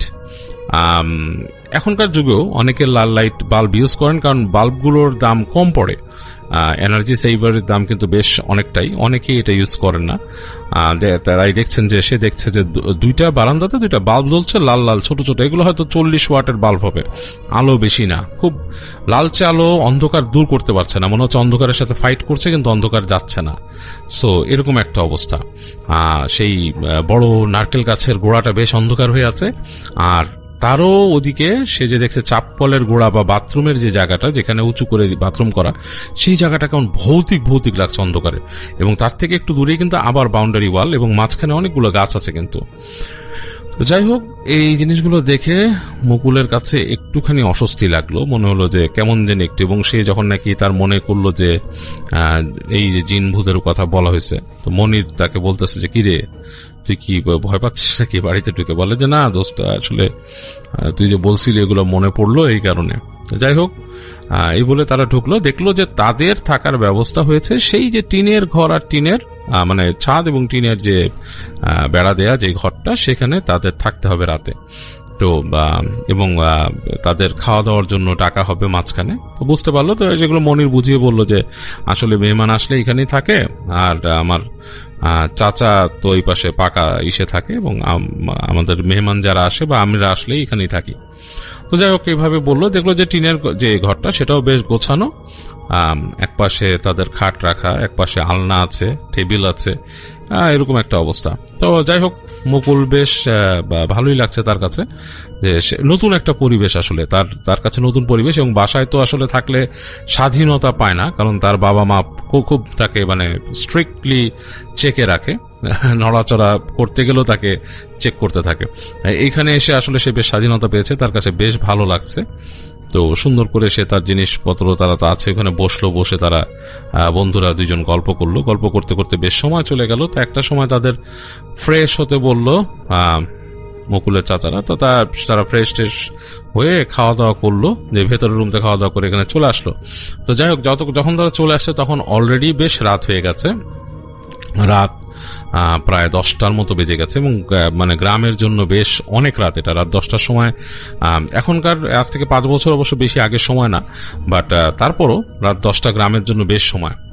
তো তারা দুজন বসে গল্প করছে রাত 10টার দিকে, দুই বন্ধু গল্প করতে করতে করতে দেখলো যে মনির হাই তোলা শুরু করছে, বলছে যে দোস্ত আমি ঘুমাবো, ঘুম আসছে। তো বলে আচ্ছা ঠিক আছে তুই ঘুমা, কিন্তু মুকুলের কিন্তু চোখে ঘুম নাই। তো সে মনিরকে ঘুমাতে দিয়ে সে নিজে তার যে সেলফোন আছে, সেলফোন সে দেখছে, সেলফোনে ব্রাউজ করছে, সোশ্যাল মিডিয়াতে ঢুকছে, তার যে ফেসবুক অ্যাকাউন্ট অ্যান্ড আদার্স ঢুকছে, ঢুকে দেখছে ব্রাউজ করতে করতে। তো সে অনেকক্ষণ সময় পার করে ফেললো। তো প্রায় হয়ে গেছে, তখন প্রায় 2 ঘন্টার মতো হয়ে গেছে, এরকম একটা সময় চলে গেছে। তো একটা সময় সে দেখলো টুপ করে ইলেকট্রিসিটি চলে গেল। ইলেকট্রিসিটি চলে যাওয়ায় মনে হলো ওই যে বারান্দা, রুমটা তো অন্ধকারই করে রাখছিল সে, ওই বারান্দাতে সেই লাল বাল্বটা জ্বলছিল, সেটার আলো হালকা জানালার ফাঁক দিয়ে আর ওই যে মানে চালের ফাঁক দিয়ে হালকা আলো আসছিল, আর তার মোবাইলের যে স্ক্রিনের আলো এটাতেই সে কাজ করছিল। তো এই সময় টুস করে বাতিগুলো নিভে গেল। তো সে বুঝতে পারলো যে ইলেকট্রিসিটি চলে গেছে। তো জাস্ট মোবাইলের আলোটা চোখে লাগছে, আর বাইরের দিকে তাকিয়ে দেখছে যে অন্ধকার হয়ে গেছে, ঘুরঘুরটি অন্ধকার চারিপাশে। তো মুকুল চিন্তা করলো সে শুয়ে পড়বে। তো শুয়ে পড়ার আগে তার মাথায় একটা চিন্তা আসলো, সে চিন্তা করলো যে আমি তো আসলে আমার একটু হালকা হতে হবে, মানে জল বিয়োগ করতে হবে, আর তার সাথে আমি যদি এই সুযোগে একটা সিগারেটও খেয়ে নেই বাইরে, যে মন্দ হয় না। তো এটা চিন্তা করে সে আস্তে করে তার যে ওখানে সিগারেট ছিল সেটা নিয়ে সে বাইরে যায়, গেট খুলে গেটের কাছে যায়, এবং সে মোবাইলের আলো দিয়ে দেখে দেখে আস্তে করে দরজাটা খুলে সে বাইরে আসে। তো বাইরে এসে দেখে যে বেশ জোরে ঝিঝি পোকার শব্দ কানে আসছে, বেশ লাউড। তো যদিও সে যে একদম সেও যে একদম শহরের ছেলে তা না, সেও এগুলোতে অভ্যস্ত, এরকম ঝিঝি পোকার শব্দ, বিভিন্ন শব্দে সেও অভ্যস্ত। কিন্তু এখানে তার কেন জানি মনে হচ্ছে ঝিঝি পোকাটা বেশ লাউড, মনে হচ্ছে যে ঝিঝি যে ক্রিকেটের যে সাউন্ডটা মনে হচ্ছে বেশ কানে লাগছে এরকম। সে এবং অন্ধকারের মধ্যে সে দেখতে পাচ্ছে যে আকাশে চাঁদ আছে, হালকা আলো, সেই চাঁদের আলোটা খুব বেশি পড়ে নাই আর কি, পুরো পূর্ণিমা না, ভাঙা চাঁদের আলো আর কি। ভাঙা চাঁদের আলো এসে পড়েছে, দেয়ালের উপর পড়েছে, এই সাইডে পড়েছে, তো এরকম অবস্থায় দেখতে দেখতে সে বাইরে গেল তার সিগারেট নিয়ে, এদিক ওদিক তাকাচ্ছে যে মুকুলের চাচা বা কেউ বের হয় কিনা। দেখলো কেউ নাই, তো চিন্তা করলো যে আমি এই উপরের যে পাটাতন বা আমার যে সামনে যে উঁচু ডেউটা আর কি, সেটার থেকে একটু নেমে যাই, নেমে যে সামনে পেভমেন্ট থেকে নেমে নিচে দাঁড়িয়ে সিগারেটটা খাই। তো সে হেঁটে যে আস্তে করে নেমে গেল। তো নেমে যখন গিয়েছে তখন দেখছে যে এক পাশে একটু চাঁদের আলো পড়ছে আর এক পাশে অন্ধকার। তো চিন্তা করলো যে আমি আর একটু সামনে যাই, সামনে যেয়ে খাই, তাহলে এই পাশ থেকে দেখবেও না। তো এরকম দেখতে দেখতে সে আস্তে আস্তে হাঁটা ধরলো। তো হেঁটে হেঁটে বাউন্ডারি ওয়ালের কাছাকাছি সে চলে আসছে। তো যখন বাউন্ডারি ওয়ালের কাছে চলে আসছে সেই সময় তার চোখে কিন্তু অন্ধকার অনেকটা শুয়ে আসছে। এর মধ্যে সে দেখতেছে যে হঠাৎ করে মনে হচ্ছে দেয়ালের কাছে বেশ কালো কিছু একটা। তো চিন্তা হচ্ছে কালো দেয়ালের মধ্যে একে তো অন্ধকারটা শুয়ে আসছে, ওই জায়গাটা এত কালো কি। তো সেখানে সে ভালো মতো খেয়াল করে দেখছে নড়াচড়া হচ্ছে, একটা মনে হচ্ছে কালো কিছু একটা নড়াচড়া করছে। তো বেশ অবাক লাগলো তার কাছে যে কে নড়াচড়া করতেছে কালো। তো সে সিগারেটে জোরে টান দিল, তো টান দিলে তার মুখের কাছে আলোকিত হয়ে গেছে। তো সে তাকিয়ে দেখছে দূরে, তারপরও তার কাছে মনে হচ্ছে কালো, কিন্তু সে ঠাউর করতে পারছে না, মনে হচ্ছে কালো কিছু একটা নড়াচড়া করতেছে দেয়ালের কাছে। তো সে আস্তে করে আরেকটু দেখার চেষ্টা করলো জিনিসটা কি। তার কাছে একবার মনে হচ্ছে কি কালো, মানে এবং বেশ বড়, কিন্তু মানে দেখে মনে হচ্ছে যে একটা কুকুরের আকৃতি বা কুকুর যতটুকু উঁচু হয় এতটুকু হবে, এরকম ভাবে। তো সে ভালো মতো দেখার চেষ্টা করতে যে এই সময় টুস করে ইলেকট্রিসিটি আসছে। ইলেকট্রিসিটি আসাতে সে দেখলো যে ওই লাল বাল্বটা যে উঠানে ছিল সেটা পট করে জ্বলে উঠলো, এবং 1 সেকেন্ডের জন্য কিন্তু লাল বাল্বটা জ্বলে উঠছে, জ্বলে উঠেই না টাচ করে ফেটে গেছে লাইটটা। তো লাল বাল্বটা যে জ্বলে উঠলো, সে জ্বলে ওঠাতে সে 1 সেকেন্ডের জন্য দেখলো, মনে হলো যে ওই আলোটা যে পড়াতে যে কালো কোনো চাদর গায়ে দেওয়া, মানে শাল যেরকম থাকে সেরকম কোনো চাদর গায়ে দেওয়া একটা মানুষ ওখানে বসেছিল। এবং লাইটটা যখন ফেটে গেল সে দেখলো যে মানুষটা মনে হলো বাতাসে উড়ে গেল, মানে অ্যাজ ইফ একটা কালো চাদর পরে কেউ বসে থেকে সে যদি হঠাৎ করে উড়ে ফস করে মিলিয়ে যায়।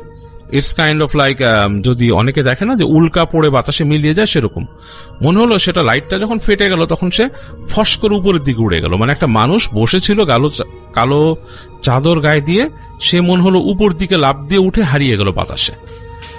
এবং মানে মুকুলের গায়ের প্রত্যেকটা রোম দাঁড়িয়ে গেল, সে মানে প্রচন্ড রকমের তার একটা ঘুসবাম্প হয়েছে, এবং সে থরথর করে একটু কেঁপে উঠে তাড়াতাড়ি সিগারেটটা ফেলে সে বাসার উঠোনে চলে আসলো, তাড়াতাড়ি পেভমেন্টের উপর চলে আসলো, এসে ঘরে ঢুকলো তাড়াতাড়ি।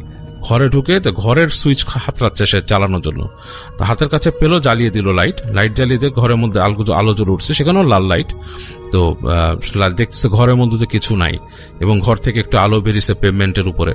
সে আবার আস্তে করে উকি দিয়ে দেখলো যে না, বাইরে তো আসলে কিছুই নাই, এখনো সে ঝিঝি পোকার শব্দটা খুব ঝি ঝি ঝি ঝি ঝি করে ডাকছে, কিন্তু কিছু নাই। তো মুকুলের আর সাহস হলো না যে সে বাইরে গিয়ে বাথরুমে যাবে, মানে আসলে তার একটা প্রয়োজন ছিল জল বের করার, কিন্তু সে আর সাহস করতে পারছে না যে সে যাবে কিনা। তো সে আস্তে করে দরজাটা ভিজিয়ে দিয়ে শরীর লাইট জ্বালানো অবস্থায় বিছানায় অনেকক্ষণ বসে থাকলো।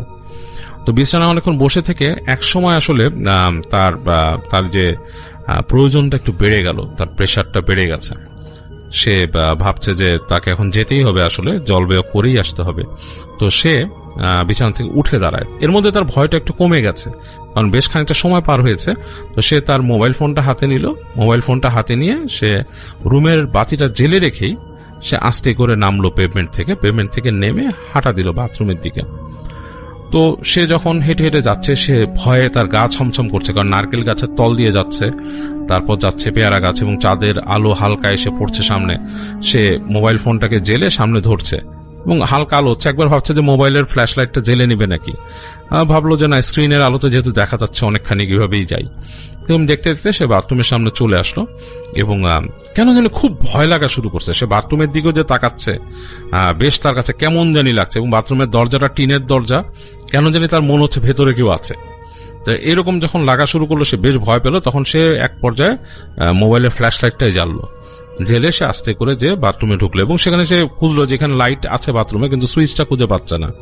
যাই হোক, সে তার কাজ সেরে তাড়াতাড়ি বেরোলো বাথরুম থেকে, এবং বাথরুম থেকে সে বেরিয়ে যখন নাকি বাথরুমের বাগটা নেবে তখন সে শব্দ শুনছে এই পাশে ক্যাচ কোচ মানে চাপকল চাপলে যে শব্দ হয় সেই শব্দটা হচ্ছে, এবং মনে হচ্ছে ফসফস করে পানি পড়ছে চাপকল থেকে। তো সে মানে কিন্তু আর 2 পা দিলে কিন্তু বাঘটার থেকে বের হয়ে এসে সে চাপকলের কাছেই আসবে। তো সে চিন্তা করলো কে চাপকলের কাছে চাপকল চাপছে এত রাতে, ওখান থেকে মনির উঠে আসছে কোনো কারণে, অথবা মনির বা কেউ বদনা ভরছে বা এরকম কিছু একটা, এরকম সে চিন্তা করছে। এরকম চিন্তা করতে করতে সে কিন্তু ওই যে 2 পার বাঘ পার হয়ে আসছে। পার হয়ে আসার সাথে সাথে ফট করে মনে হলো তার মোবাইলের ফ্ল্যাশ লাইটটাও নিভে গেল, মোবাইলটাই ডেড হয়ে গেল। সে কেঁপে উঠে তাড়াতাড়ি সুইচ টিপা শুরু করলো, মোবাইলের স্টার্ট বাটন, কিন্তু মোবাইল স্টার্ট নিচ্ছে না। তার সেলফোন পুরোপুরি মানে মনে হচ্ছে যে ব্যাটারি শেষ এরকম লাগছে। তো তার কিন্তু অ্যান্ড্রয়েড ফোন, এবং সে কিন্তু বেশ ভয় পেয়ে গেল ব্যাপারটাতে। সে তাকিয়ে দেখলো যে সেই যে চাপকলের মনে হচ্ছে যে কেউ পানি নিয়ে গেছে, কারণ চাপকলের যে ওপরের লিভারটা মানে এটা তো নিচে নামাতে হয়, টানতে হয়। সে দেখছে যে চাপকলের লিভারটা উঁচু হয়ে আছে, মানে অ্যাজ ইফ কেউ চাপ দিয়ে আবার উঁচু করেছিল, এই মুহূর্তে চলে গেছে, সে আসাতে সে এখান থেকে চলে গেছে। প্রচন্ড রকমের ভয় পেল মুকুল। সে প্রায় দৌড়েই চলে আসলো সে রুমের দিকে। এসে দেখলো যে ঠিকই দরজা ভেজানোই আছে, আলো বেরিয়ে আসছে রুম থেকে।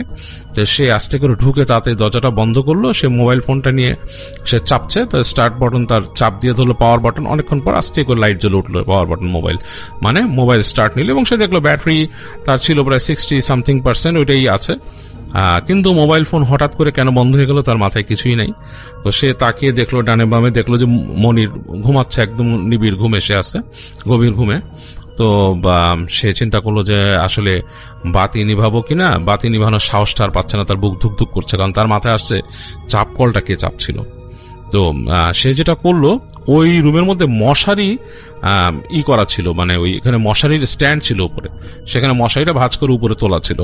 তো সে তাড়াতাড়ি যা করলো, মশারিটা তাড়াতাড়ি নামায় ফেলে মশারি গুজে দিল খাটের চারিপাশে দিয়ে। সে বিছানায় উঠে গেল এবং বাতি জ্বালিয়ে রেখেই তো শুয়ে পড়লো খাটের মধ্যে। তো খাটে যে শুয়েছে, তার শোয়ার পর অনেকক্ষণ ঘুম আসছে না। তার পাশে মনির ঘুমে আছে, এবং মনির বেশ গভীর ঘুমে। তো অনেকক্ষণ শুয়ে থেকে সে চেষ্টা করলো মোবাইলে একটু ঘাটাঘাটি করতে, এবং চিন্তা করছে যে কি হলো, কি শব্দ পেলো, মানে তার কাছে বেশ ভয় লাগছে। তো এরকম চিন্তা করতে করতে কখন জানি সে ঘুমায় পড়ছে, তার আর খেয়াল নাই। হঠাৎ তার কাছে মনে হলো একসময় ঘুমের মধ্যেই সে কোনো শব্দ শুনছে, মনে হচ্ছে টিনের মানে মাচার মধ্যে ধুম ধাম ভ্যাম করে শব্দ হচ্ছে, মানে বিভিন্ন রকমের শব্দ হচ্ছে। এরকম একটা শব্দে তার ঘুম ভাঙলো। তো ঘুম ভাঙার পর সে খেয়াল করলো তার কিন্তু রুমে বাতি জ্বলছিল, বাতি নাই, বাতি বন্ধ, রুমের বাতি বন্ধ। এবং সে দেখছে যে বাইরে তাদের যে উঠানে লাইট সে বন্ধ হয়ে যেতে দেখছিল, যেটা কেটে গেছিল, সেই বাতিটা জ্বলছে সেখানে।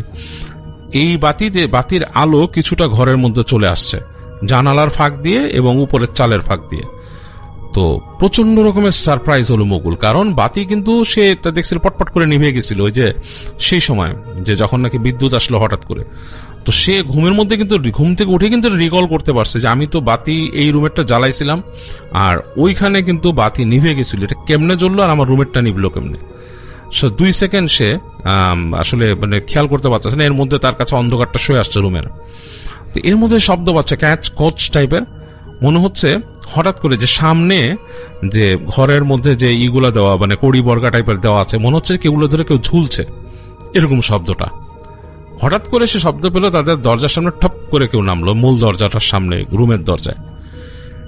এবং পরবর্তী 1 সেকেন্ড পরে তার কাছে মনে হলো যে রুমের দরজার এই পাশে কেউ দাঁড়িয়ে আছে, এবং এই পাশে যে দাঁড়িয়ে আছে সে বাইরের যে মানে যে লাইটের অস্পষ্ট আলো যেটা ঢুকছে সেটা দিয়ে সে বুঝতে পারছে রুমের অন্ধকার কিন্তু তার শুয়ে আসছে চোখে, কারণ বাইরের আলোটা এখন তার কাছে মানে একটা বেশ আলোকিতই মনে হচ্ছে রুমটাকে, কারণ জানালার ফাঁক দিয়ে বেশ খানিকটা আলো ঢুকছে।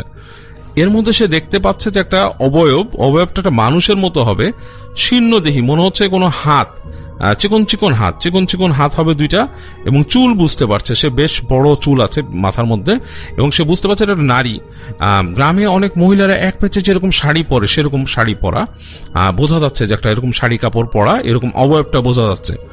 এবং সে দেখলো মহিলাটা কি জানি বলতে বলতে ফ্যাক ফ্যাক করে কি কি বলতে বলতে 2টা লাফ দিয়ে তার মশারির কাছে চলে আসলো এবং উইদিন এ মিলি সেকেন্ড সে দেখলো তার মুখের সামনে একটা মুখ চলে আসছে এবং মুখটা এত বড়, প্রায় 1 হাতের মতো লম্বা একটা মুখ। এবং সে মুখটাকে সে বুঝতে পারলো কিভাবে, সেই যে আলো আসে জানলার ফাঁক দিয়ে এবং সেই যে আলোতে বেশ খানিকটা দেখা যাচ্ছে মুখের একটা পাশ, বেশ কোচকানো চামড়ার একটা মহিলার মুখ।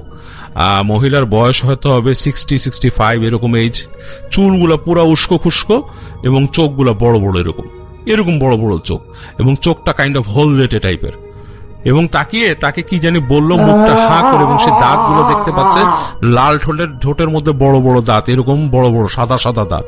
তাকে কি জানি একটা বললো এবং হাতটা মশারির মধ্যে রাখছে। তো আর কিছু সে মনে নাই, মুকুল আসলে প্যাস আউট হয়ে গেছে, ওই সময় বেহুশ হয়ে গেছে, তার আর কিচ্ছু খেয়াল নাই। তো যাই হোক, মুকুলের পরদিন ঘুম ভাঙছে সকালে, তখন তাকে তার বন্ধু মনির ডাকতেছে, সে দেখছে এবং মুকুল উঠলো। ওঠার পর মনির দেখলো যে তার নাকি গায়ে অনেক টেম্পারেচার, জ্বর। মনির বলল যে আসলে কোনো কিছু একটা হয়েছে, তুই কি ভয় পাইছিস রাত্রেবেলা? তোরে এতক্ষণ ধরে ডাকতেছিস, তুই উঠিস না কেন? তো মুকুল কোনো মতে ফিসফিস করে বলল, দোস্ত আমি ভয় পাইছি, আমি একটা খারাপ জিনিস দেখছি তোদের এখানে। মনির বুঝতে পারলো যে মানে হয়ে গেছে কাজ। মনির তাড়াতাড়ি তাকে শোয়ায় রেখে তার চাচাকে ডাকলো ধরে। চাচা আসলো, চাচা এসে বললো কি হয়েছে, বলে যে এরকম। তো চাচা বললো যে আসলে তোদেরকে মানা করছিলাম যে এখানে এরকম মানে বন্ধু নিয়ে আসিস না, কারণ আমাদের বাসায় জানিস যে কোনো অতিথি থাকলেই সমস্যা হয়, বিভিন্ন প্রবলেম হয়, তো এখন কি করবি? তো বলে যে ওর তো জ্বর আসছে, তো বলে যে তুই এখন কি ডাক্তার ডাকবি, এখানে ডাক্তার তো ভালো নাই, যেটা ভালো মনে করিস কর। তো যাই সেই অবস্থায় মুকুলকে নিয়ে মনির ওই দিন রওনা দেয়। মুকুলের গায়ে তখন ভালো টেম্পারেচার, জ্বর আসছে, তাকে নিয়ে সে মুকুলদের বাড়িতে চলে আসে। ওখানে আসার পর মুকুলের বাবার কাছে নিয়ে মনির মুকুলকে বলে, মুকুলের বাবাকে, যে আঙ্কেল ও রাত্রেবেলা ভয় পাইছিল আমার দাদা বাড়িতে, আসলে সত্যি কথা সেখানে জিন আছে এরকম। তো মুকুলের বাবা তো সিরিয়াসলি ধমক টমক দেয় মনিরকে যে নিয়ে গেছো কেন আমার ছেলেকে, এই সে হ্যান ত্যান।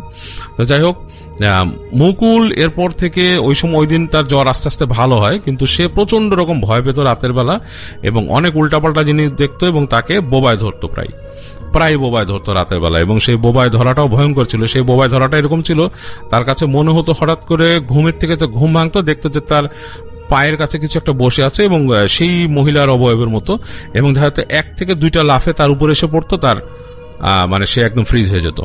অনেক চেষ্টা করতো দোয়া পড়ার এবং সে দোয়া মুখ দিয়ে আসতো না। এরকম অনেক সময় অনেক কষ্টে তার মানে ভেঙে যেত এবং মুকুল এত ভয় পাওয়া শুরু করে যে সে তার ছোট ভাইকে নিয়ে ঘুমাইতো এরপরে। তো মুকুলের বাবা পরবর্তীতে সেখানকার কাছে একজন মৌলানা সাহেবের কাছে তাকে নিয়ে যায় এবং সে মৌলানা সাহেব তাকে দোয়া করে দেয় এবং তাকে অনেক মানে দোয়া করে দেয়, পানি পড়া দেয় এবং তাকে বিভিন্ন দোয়া শিখায়, বলে যেগুলো পড়তে হবে, নামাজ পড়তে বলে, 5 ওয়াক্ত নামাজ পড়তে পারে। তো মুকুল তো আসলে সম্পূর্ণ এটা পারতো না ঠিক মতো, তো তারপরও তাকে বলে যে এটা না করলে কিন্তু সমস্যায় পড়বা, এবং তাকে বলে যে আপনাকে একটা ভালো সময়, মুকুলের বাবাকে বলে যে ভালো সময় একটা এক্সারসাইজের ব্যবস্থা করতে হবে, আমি কোনো একদিন জুমার পরে এসে ওকে একটা মানে ওকে এটা করব। তো যাই হোক, তারা এরকম একদিন সেই মৌলানা সাহেব আসেন, এসে তাদের বাসায় একটা এক্সারসাইজম করেন এবং এক্সারসাইজম করে সেই মুকুলের উপরে আসলে সম্পূর্ণ ভর করে নেই সে জিনটা, সে আসলে ওই বাড়িতে থাকতো, মুকুলকে সে আসে মানে নজর দিয়েছিল আর কি, তো প্রবলেম করতো আর কি প্রায়। তো মৌলানা সাহেব সেই একটা এক্সারসাইজম অনুষ্ঠান করে সেই জিনটাকে মুকুলের উপর থেকে পুরোপুরি মুক্ত করে দেন এবং মুকুলকে বলেন যে দেখে শুনে চলাফেরা করতে এবং অবশ্যই সে যেন নামাজ পড়া শুরু করে। এবং মুকুল সে কাজগুলো করা শুরু করলো। মুকুল যে মৌলানা সাহেব তাকে যেই দোয়াগুলো দিয়েছিল সেগুলো পড়া, সেইভাবে চলা, এবং সে চেষ্টা করতো সবসময় নামাজ পড়তে। এবং এটাই ছিল মুকুলের কাহিনী। এবং থ্যাংক ইউ সো মাচ আপনার ঘটনার জন্য, আপনাকে অনেক ধন্যবাদ। এবং আমরা চলে যাব আমাদের পরবর্তী অতিথির কাছে। আশা করছি যে তার যে শোনানো ঘটনাটা, সেই ঘটনাটা আপনাদের ভালো লাগবে। আসসালামু আলাইকুম রাসেল ভাই, আমি আশা করছি আপনি ভালো আছেন এবং আমি জানি যে আপনি সব সময় ভালো দলেই থাকেন। তো রাসেল ভাই, আজকে আমি যে ঘটনাটি আপনার কাছে পাঠাচ্ছি এটি একটি জেলা হাসপাতালের ঘটনা। তো ঘটনাটি আসলে আমি আমার একজন আঙ্কেলের কাছ থেকে শুনেছিলাম। তিনি আসলে একজন নাইট শিফটে সিকিউরিটি গার্ডের চাকরি করেন সেই হসপিটালে আর কি। যাই হোক, তিনি আসলে আমাকে যেভাবে ঘটনাটি বলেছিল আমি ঠিক সেভাবে বলার চেষ্টা করছি। আমি জানি যে এই ঘটনাটি আপনাদের কাছে ভালো লাগবে, কারণ অনেক ইন্টারেস্টিং একটি ঘটনা। তো আমি কথা না বাড়িয়ে সরাসরি ঘটনায় চলে যাচ্ছি। আমার যে চাচা আছে উনি নাইট শিফটে সবসময় কাজ করেন। তো তার কাজ শুধুমাত্র রাতের বেলা সব ফ্লোরে ঘুরে দেখা, সব কিছু ঠিকঠাক আছে কিনা, কারো কোনো সমস্যা কিনা, এই জিনিসটা দেখা।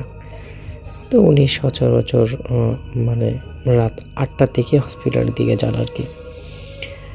তো সেদিন একটু লেটে গেছেন, যাওয়ার পর উনি ওনার কাজটা ছেড়ে টহল দিচ্ছে আর কি। তো একদিনের কাহিনী আমাকে বলছেন। সেই দিন রাত 2টা বাজে, হাসপাতালে একদম চুপচাপ, শুধু কোথাও কোথাও মেশিনের বিপ বিপ শব্দ শোনা যায়। সেই দিন হাসপাতালে তেমন রোগীও ছিল না, হাতে গোনা কয়েকজন আর কি। যাই হোক, ওই হসপিটালের ভবনটা ছিল প্রায় 8 তলা বিশিষ্ট। তো তিনি 3য় তলায় উঠলেন আর কি। তখন দেখলেন ওটা ছিল একটা 3য় তলাটা একটা পুরোনো ওয়ার্ড ছিল। এখন আর ব্যবহার করা হয় না, কারণ উপরে অনেক ওয়ার্ড আছে, সেগুলো এখন কাজে লাগায় আর কি।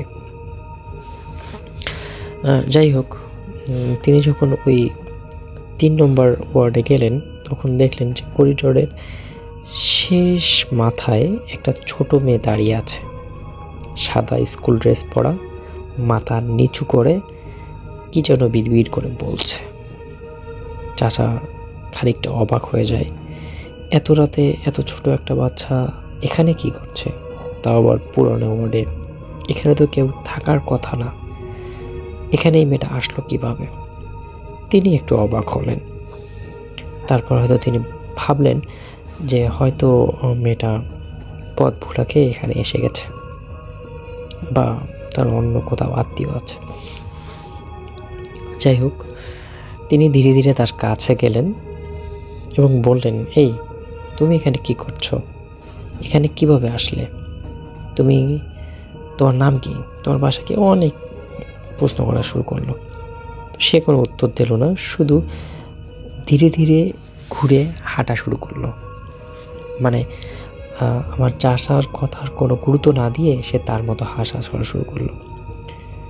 তারপর চাচা বললেন, এই থামো, কোথায় যাচ্ছ, থামো।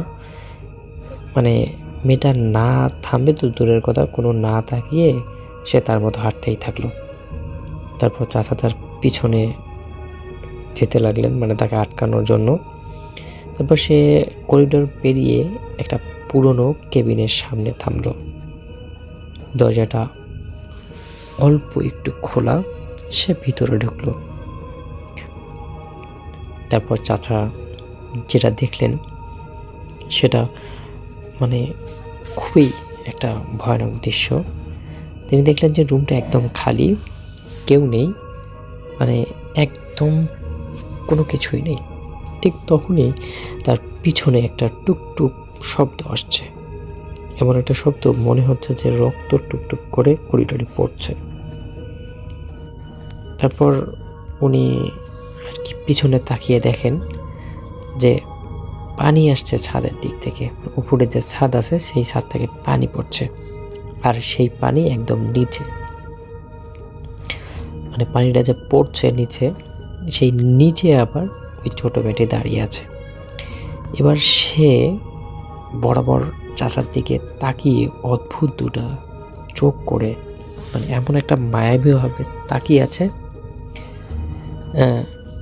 সে মনে হচ্ছে যে সে কিছু বলতে চায়। তারপর চাচা তাকে বললেন যে তুমি কি কিছু বলতে চাও? তারপর সে খুব ধীরে বলল, আমার বেডটা কোথায়, আমার বেডটা কোথায়। এমন কথা শুনতে আমার চাচার শরীরটা কেঁপে উঠল, কারণ তিনি তো জানেন না, তিনি এবার ভেবেই নিলেন যে এই মেয়েটা হারিয়ে গেছে। তারপর আমার চাচা সেই মেয়েটাকে জিজ্ঞাসা করলেন, তোমার নাম কি? সে কোনো উত্তর দিল না, শুধু হাত তুলে করিডোরের প্রথম দিকের শেষে একটা দরজা বন্ধ করা সেই দরজাটার দিকে আঙ্গুল ইশারা করলো। আমি না চাইতেও সেখানে হাঁটতে লাগলাম। দরজাটা একদম বদ্ধ ছিল, কিন্তু কোনো তালা ছিল না। আমার চাচা ধীরে ধীরে দরজাটি খুলে ভিতরে ঢুকলেন। দেখলেন একটা পুরনো বেড, আর তার উপরে পড়ে আছে একটা পুরনো রোগীর ফাইল। ফাইলটা খুলে দেখলেন একটা ছবি। ছবিটি দেখেই চাচা অবাক হয়ে গেলেন, কারণ সেই যে ছবিটা ছিল, সেই ছবিটা ছিল নিচের সেই মেয়েটির ছবি। রোগীর নাম অজ্ঞাত মেয়ে, অবস্থা মৃত, স্থান তৃতীয় কলা, কেবিন নাম্বার 312, তারিখ আজকে থেকে 5 বছর আগের। এটা দেখার পর আমার চাচা পুরো কাঁপতে শুরু করলো। ঠিক তখনই তার কানের কাছে খুব ধীরে ধীরে একটা কণ্ঠ বাজতে লাগলো, আমি তো এখানেই আছি। তারপর আমার চাচা ধীরে ধীরে যখন পিছনে তাকালেন, দেখলেন কেউ নেই, কোনো কিছুই নেই। দরজাটা যেন আবার বন্ধ হয়ে আছে। এরপর আমার চাচা এক দৌড়ে একদম হসপিটালের নিচে চলে আসেন, এবং সেই রাতেই হসপিটালের চাকরি বাদ দিয়ে তিনি এখন গ্রামের তার যে জমি জমা আছে সেই জমি জমাগুলো দেখাশোনা করেন। তো রাসেল ভাই, এই ছিল ঘটনা। আমি আশা করছি যে ঘটনাটি ভালো লেগেছে। যদি ভালো লাগে তাহলে শেয়ার করবেন। ভালো থাকবেন, সুস্থ থাকবেন। নতুন আমি আরও অনেক ঘটনা আপনাকে পাঠাবো, সেই আশাবাদ ব্যক্ত রেখে শেষ করছি। আল্লাহ হাফেজ। Thank you so much. আপনার ঘটনার জন্য আপনাকে অনেক ধন্যবাদ। এবং আমি আরও একটা ঘটনায় চলে যাব আমরা, এবং এই ঘটনাটা একটা অডিও ক্লিপ। চলুন শুনে আসি অডিও ক্লিপটি। আশা করছি এই অডিও ক্লিপটিও আপনাদেরকে অনেক অনেক আনন্দ দেবে। চলুন শুনে আসি। তো শুরুতেই আজকে যার ঘটনা আমি শেয়ার করছি, তিনি বর্তমানে সৌদি আরব থাকেন। তিনি নানা কারণে তার ছদ্মনাম ব্যবহার করতে বলেছেন, এই জন্য আমি তার ছদ্মনাম দিচ্ছি রানা, আর ওনার স্ত্রীর নাম দিচ্ছি সুফিয়া, এটাও ছদ্মনাম, যেহেতু ওনাদের দুজনকে নিয়ে আজকের এই ঘটনা। আসলে ব্ল্যাক ম্যাজিক কতটা খারাপ এটা আমরা হয়তো অনেকেই জানি না, কিন্তু এই ঘটনাটা শোনার পর বুঝবেন যে আসলে ব্ল্যাক ম্যাজিক কতটা খারাপ হতে পারে। এবং রানা ভাই যখন আমাকে ঘটনাটা শেয়ার করি, বারবার বলেছে যে ভাই আমি যে কি ভুল করেছি সেটার জন্য আমি আজও অনুতপ্ত, এবং আমার ঘটনায় যদি আপনার কারো খারাপ লেগে থাকে তাহলে আপনারা আমাকে ক্ষমা করে দিবেন। এই ঘটনাটা 2012 সালের, মানে 12 সালের পরপর থেকে এটা শুরু হয়। তো রানা ভাই সুফিয়া ওনাদের নাকি অনেক আগে থেকে রিলেশন ছিল, ওনারা একজন একজনকে খুব ভালোবাসতেন। দুই ফ্যামিলিকে জানানো হয়েছিল, কিন্তু সুফিয়া ভাবির ফ্যামিলি নাকি এটা কোনোভাবে মেনে নিতে পারে নাই। তো 2012 সালে তারপর রানা ভাই এবং সুফিয়া ভাবি ওনারা পালিয়ে বিয়ে করেন। বিয়ে করার পরও সুফিয়া ভাবির ফ্যামিলিকে জানানো হয়, তবুও তারা মেনে নেয়নি। কিন্তু একটা পর্যায়ে রানা ভাইয়ের ফ্যামিলি ওনারা মেনে নেয়, এবং রানা ভাই নাকি ওনার স্ত্রীকে নিয়ে সুখী সংসার কাটছিল ওনাদের বাড়িতে বলতে রানা ভাই উনি একমাত্র ছেলেই ছিলেন, এবং ওনার বাবা মা এবং সুফিয়া ভাবি ওনারা 4 জনের সংসারে ছিল। তো এইভাবে নাকি অনেকদিন ওনাদের যাচ্ছিল। আর ওনারা নাকি হুট করে যেহেতু বিয়ে করেছে, এবং অনেক সিদ্ধান্ত নাকি ওনারা নিয়েছিল যে এটা ওনাদের তখন নাকি সেই মুহূর্তে নেওয়া ঠিক হয়নি। একটা পর্যায়ে রানা ভাই আমাকে বলে এটা, কিন্তু তারপর নাকি ওনাদের সংসার বেশ ভালোই যাচ্ছিল। কিন্তু এই 2012 সাল থেকে শুরু করে একটা দিনের জন্য নাকি সুফিয়া ভাবি ওনাদের বাসায় কখনো যায়নি, কারণ ওনার বাপ মা যেহেতু মানবে না, রানা ভাই এটা খুব একটা পছন্দ করতো না। তো 2015 সালের নভেম্বর মাসের দিকে হঠাৎ করে একদিন কোন একটা কাজে রানা ভাই উনি বাড়ির বাইরে যায়। তো ওনাকে ওনার মা ফোন দিয়ে বলতেছে যে রানা, তোর স্ত্রী কোথায়, সুফিয়া কই, ও কি তোর সাথে গিয়েছে? তো রানা ভাই বলতেছে না, আমার সাথে যাওয়ার কথা তো না। তখন সেই রানা ভাইয়ের মা বলতেছে যে তোর বউকে সারা বাড়িতে খুঁজলাম, কোথাও পেলাম না, এবং অনেকক্ষণ ধরে তোর বউকে পাওয়া যাচ্ছে না, তোর বউয়ের মোবাইলও অফ। রানা ভাইও ফোন দিয়ে দেখছে যে বউয়ের মোবাইল অফ। তো রানা ভাই কোনো সব জায়গায় উনি যখন কোনো ওইখান থেকে এসে পড়েন, ফেরত এসে সব জায়গায় খুঁজতেছে, কিন্তু কোথাও পায় না। তো ওনার সন্দেহ হয় যে কোনো কারণে ওনার স্ত্রী আবার সুফিয়া ভাবি ওনার বাবা মার বাসায় গেল নাকি, রানা ভাই শ্বশুর বাড়ি গেল নাকি। তখন তড়িঘড়ি করে উনি আসে এবং শ্বশুরবাড়িতে খোঁজ নিয়ে দেখে যে সুফিয়া ভাবি ঠিকই ওনার বাড়িতে, ওনাদের বাড়িতেই আছে। সুফিয়া ভাবির বাবা মাকে যখন বলে যে সুফিয়াকে ডাকেন, আমি ওকে নিয়ে যাব, তখন সুফিয়া ভাবি নাকি সামনে আসে এবং রানা ভাইকে বলে যে আপনি কে, আপনাকে তো আমি চিনতে পারলাম না। এটা শোনার পর রানা ভাই তো পুরো আকাশ থেকে পড়ে। উনি বলে যে কি ব্যাপার, তুমি আমাকে চিনলা না, আমাদের এতদিনের সম্পর্ক, তুমি কি মিথ্যা কথা বলতেছো? সুফিয়া ভাবি এমন ভাবে সিন ক্রিয়েট করে যে মানে রানা ভাই হচ্ছে একটা বলছে ভাই আমি অনেক চোর হয়ে গেলাম, এমন একটা অবস্থা। আমাকে উনি আমাকে সে চিনতেই পারতেছিল না, এবং তার বাবা মা আমাকে বলতেছে যে আমার মেয়েকে কেন তুমি জ্বালাচ্ছ, তুমি কি চাও আমি পুলিশে খবর দিই? তখন রানা ভাই মানে এতটাই হতবাক হয়ে যায় যে উনি বলতেছে আমি কি করব না করবো আমি কিছুই বুঝে উঠতে পারতেছিলাম না। ঠিক তার পরের দিন যেহেতু উনি বলে যে যেহেতু আমার ওয়াইফের সেন্স ছিল না সেই মুহূর্তে, কি হবে জানি ডিভোর্স লেটার সাইন দিয়ে পরের দিন আমার বাসায় পাঠায় দেয়। এবং বাসায় পাঠায় দেওয়ার পর ওরা এতটা ভাবে এত শক্ত ছিল মধ্যে কাগজপত্র যে আমি যে এটা নিয়ে লড়বো, আইনি লড়াই লড়বো, সেটা আমার কোনো উপায় ছিল না। রানা ভাই বলে যে ভাই তারপর থেকে আমি পুরো পাগল হয়ে যায়, আমার এমন ভাবে দিন যাচ্ছিল যে আমি খাওয়া দাওয়া বন্ধ করে দিচ্ছি, গোসল ঠিকভাবে করি না, আমার রাস্তায় উল্টাপাল্টা ঘুরে বেড়াচ্ছি। তো উনি বলে যে ভাই আমার সাথে আমার এক চাচাতো ভাই ছিল আমার সমবয়সী, তার সাথে আমি খুব ঘনিষ্ঠ ছিলাম, তার নাম হচ্ছে অপু। তো বলতেছে যে অপুর সাথে আমি সবসময় এরকম ঘটনাগুলো শেয়ার করতাম যেগুলো কি হচ্ছে না হচ্ছে। তো এইভাবে নাকি পাগল প্রায় অবস্থায় রানা ভাই প্রায় 16 দিন পার হয়ে যায়। তো সেই চাচাতো ভাই অপু সে অনেক খোঁজ খবর নিয়ে রানা ভাইকে বলতেছে যে রানা এক কাজ করো, তোমার মন খারাপ করার দরকার নাই, আমি 7 দিনের মধ্যে তোমার স্ত্রীকে হাজির করে দেবো, এই উপায় আমার কাছে আছে। তখন রানা ভাই বলতেছে কি উপায় তুমি বের করলে, বললে কিভাবে সম্ভব? তখন সে অপু বলতেছে যে আজ সন্ধ্যায় তুমি আমার সাথে যাবা এবং কোথায় যাবা কোনো কিছু জিজ্ঞাসা করবো না, তুমি আগে মাগরিব নামাজের পর তুমি রেডি থাকবা। তো ঠিক মাগরিব নামাজের পর রেডি থাকে এবং অপু ভাই তিনি তখন মোটরসাইকেল নিয়ে আসে এবং ওনারা সেই জায়গায় যায়। তো রানা ভাই যেটা বলে যে ভাই আমার যতটুকু সেন্স আছে আমি বলতে পারবো যে 13 থেকে 14 মিনিট লাগে মোটরসাইকেল দেয় সেই জায়গাটা যেতে। তো তারপর রানা ভাই সেখানে যায়। তো জায়গার পর দেখছে খুব নিরিবিলি জায়গা এবং এটা উনি বুঝে যায় যে এটা যোগীর ভিটা ছিল। অনেকে তো যোগীর ভিটা কি এটা জানেন না, আমি একটু আপনাদের মাঝে শেয়ার করি। যোগীর ভিটা হচ্ছে যে হিন্দুদের দাহ করার পর যে অবশিষ্ট অংশ যেগুলো পুড়ে যায় না, সেই অংশটা একটা মাটির হাড়ির মধ্যে রেখে সেটা যেখানে পুঁতে রাখা হয়, সেই ভিটাটা যে ভিটায় পুঁতে রাখা হয় সেটাকে যোগীর ভিটা বলে। তো রানা ভাই এবং অপু ভাই ওনারা নাকি সেই যোগীর ভিটায় মোটরসাইকেল সাইড করে এবং এটা ঠিক সামনেই একটা ছোট ক্ষেত আছে, ক্ষেতের পাশে জমিতে একটা ছোট ঘর ছিল। তো সে অপু ভাই রানা ভাইকে বলতেছে যে তুমি আমার সাথে সাথে ওই ঘরের এখানে আসো। তো ঘরের এখানে আসতেই নাকি অপু ভাই ডাকতেছে আর কি ভিতর থেকে, দাদা আপনি কি আছেন? তখন ভিতর থেকে একটা ভয়েস আছে। তো ভয়েসটা আসার পর ওরা দুজনে ঢুকে এবং ওনাকে পারমিশন দেয় যে হ্যাঁ তোমরা আসো ভিতরে।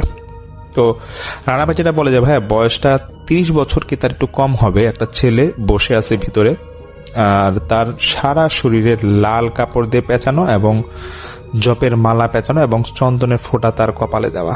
তো এটা দেখার পর তখন পরিচয় করা দেয় অপু ভাই রানা ভাইয়ের সাথে সেই লোকের পরিচয় করা দেয়। তো তারপরে রানা ভাই তার সম্পূর্ণ ঘটনা বলে যে ওনার স্ত্রীর সাথে ওনার কি হয়েছে এবং সেই লোক বলে যে ঠিক আছে তুমি তোমার স্ত্রীর নাম তোমার বাবা মায়ের নাম একটা কাগজে লিখে দাও।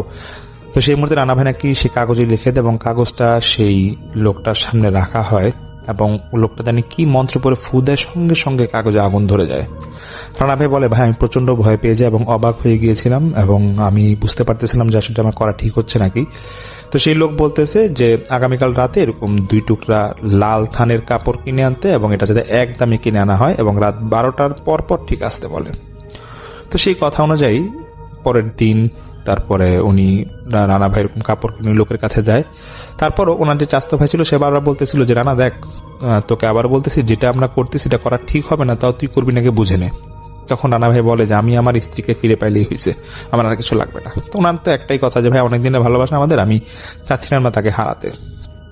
পরের দিন ওনারা রাত 12টার পর যায় সেখানে এবং ওনারা 3 জন অপু ভাই রানা ভাই এবং সেই যে লোক ছিলেন তিনি একটা শ্মশানে যায়। আশেপাশে মনে কোনো শ্মশান ছিল। তো শ্মশানে যাওয়ার পর অপু ভাই নাকি শ্মশানের ঠিক পাশেই গেটে সেখানে দাঁড়ানো ছিল এবং রানা ভাই বলে যে ভাই আমার মনে একটাই কথা, আমার মধ্যে খুব একটা ভয়ভীতি কাজ করতেছিল না, কারণ আমার স্ত্রীকে আমার দরকার ছিল এবং আমি তখন সেই লোকটার সাথে ভিতরে যাই। অপু তো বাইরেই দাঁড়ানো। তো ভিতরে যাওয়ার পর শ্মশানের কাছাকাছি বা মধ্যবর্তী কোনো একটা জায়গা হবে, সেখানে আমার যতটুকু মনে আছে আমি বসেছিলাম, আমার ঠিক সামনাসামনি সেই লোকটা বসেছিল এবং আমার সারা শরীর খালি গায়ে থাকার পর আমাকে ঠিক তার মতো সাজিয়ে দেওয়া হলো লাল কাপড় দিয়ে এবং এক টুকরা লাল কাপড় পুরোটা শরীরে পেঁচালাম, হাতে কিছু জপের মালা আমাকে দেওয়া হলো এবং দুজনেই আমরা মুখামুখি বসে চোখ বন্ধ করে থাকি এবং সেই লোকটা অনেক জোরে জোরে মন্ত্র পড়তেছিল। এবং মন্ত্র পড়ার একটা পর্যায়ে লোকটা বলতেছে যে ঠিক আছে, মন্ত্র পড়া আজকের মতো শেষ, এরকম আমাদের 7 দিন একই সময় আসতে হবে, তুমি আসবা। তারপর রানা ভাই উপভাবে 3 জন এরকম 7 দিনই আসে এবং 8ম দিনের মাথায় ওই লোক ফোন দিয়ে বলতেছে যে তোমরা এক কাজ করো, আজকে রাতে 8টার মধ্যে আমার কাছে এসে পড়ো।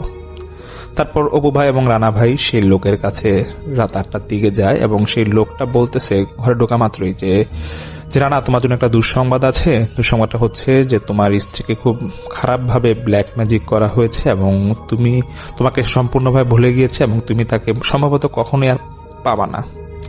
তখন রানা ভাই খুবই কান্নাকাটি করে এবং উনি খুব চিল্লা কান্না করতেছিল এবং সেই লোকটার হাতে পায়ে ধরে বলতেছিল যে দাদা, আপনি যেভাবে পারেন দেখেন আমার স্ত্রীকে ফেরানো যায় নাকি। তখন সেই লোকটা বলতেছিল যে দেখো, আমি চেষ্টা করব বা বলতে পারি, কিন্তু এটা তো অনেক ক্ষতি হতে পারে। তুমি তোমার স্ত্রীকে ফিরে পাবা ঠিক আছে, বাট এটা একটা ক্ষতি হতে পারে, আমি এর জন্য তোমাকে কিছু বলতে যাচ্ছি না। তখন রানা ভাই বলতেছে আমি এত কিছু বুঝি না, আমার স্ত্রীকে ফিরে পেতে চাই আমি। এখন আপনি কি করতে চান, কি করতে হবে আমাকে বলবেন। তখন যেটা ঘটে যে সেই লোকটা বলতেছে যে আচ্ছা ঠিক আছে, আমি একটা মন্ত্র তোমাকে পড়াবো, মানে মুখস্থ করাবো এবং তোমাকে সেই অনুযায়ী কাজ করতে হবে, তাহলে 24 ঘন্টার মধ্যে তোমার স্ত্রী ফিরে আসবে, কিন্তু এর মধ্যে খুব রিস্ক আছে। রানা ভাই বলে যে ভাই, আমি তো পুরো পাগল অবস্থায় ছিলাম, আমার চাচতো ভাই শুধু বলতেছে সেই লোককে যে আপনি যেভাবে পারেন রানাকে এরকম ওর স্ত্রীর সাথে মিল করায় দেন। এরপর সেই লোক বলতেছে যে ঠিক আছে, একদিন পর আগামীকাল রাতে আসো, তারপর আমি তোমাকে বিস্তারিত সব বলবো। এরপর পরের দিন ঠিক আবার যাওয়া হয়। এখন সেই লোক বলতেছে যে রানা দেখো, কাজটা খুব কষ্টের, যদি তুমি পারো তাহলে তোমার স্ত্রীকে কিন্তু 24 ঘন্টার মধ্যে পাবা, আমি আবারও বলছি। এবং যেটা করতে হবে যে তোমাকে যে কোনো একটা লাশের মেরুদণ্ডের হাড়ের জোগাড় করতে হবে এবং এই লাশটা হতে হবে একজন জারজ সন্তানের লাশ, সেটা কম বয়স হোক বেশি বয়স হোক যেখানেই হোক, এটা তোমাদের ধর্মের হতে হবে, মানে মুসলিম ধর্মের যে কোনো একটা কবরস্থান থেকে তোমার জারজ সন্তানের একটা লাশের মেরুদণ্ডের হাড় জোগাড় করতে হবে এবং ওটা জোগাড় করার পর কি কি করতে হবে আমি তোমাকে জানাই দিব। তখন রানা ভাই বলতেছে এটা আমার জন্য কোনো ব্যাপারই না, আমি চেষ্টা করে দেখছি, আমি আপনাকে এর মধ্যে কয়েকদিনের মধ্যে ব্যবস্থা করে দিব। তো এরপর নাকি রানা ভাই বলে যে ভাই আমি খুব টেনশনে পড়ে যাই যে জারজ সন্তানের লাশ আমি কোথায় পাবো।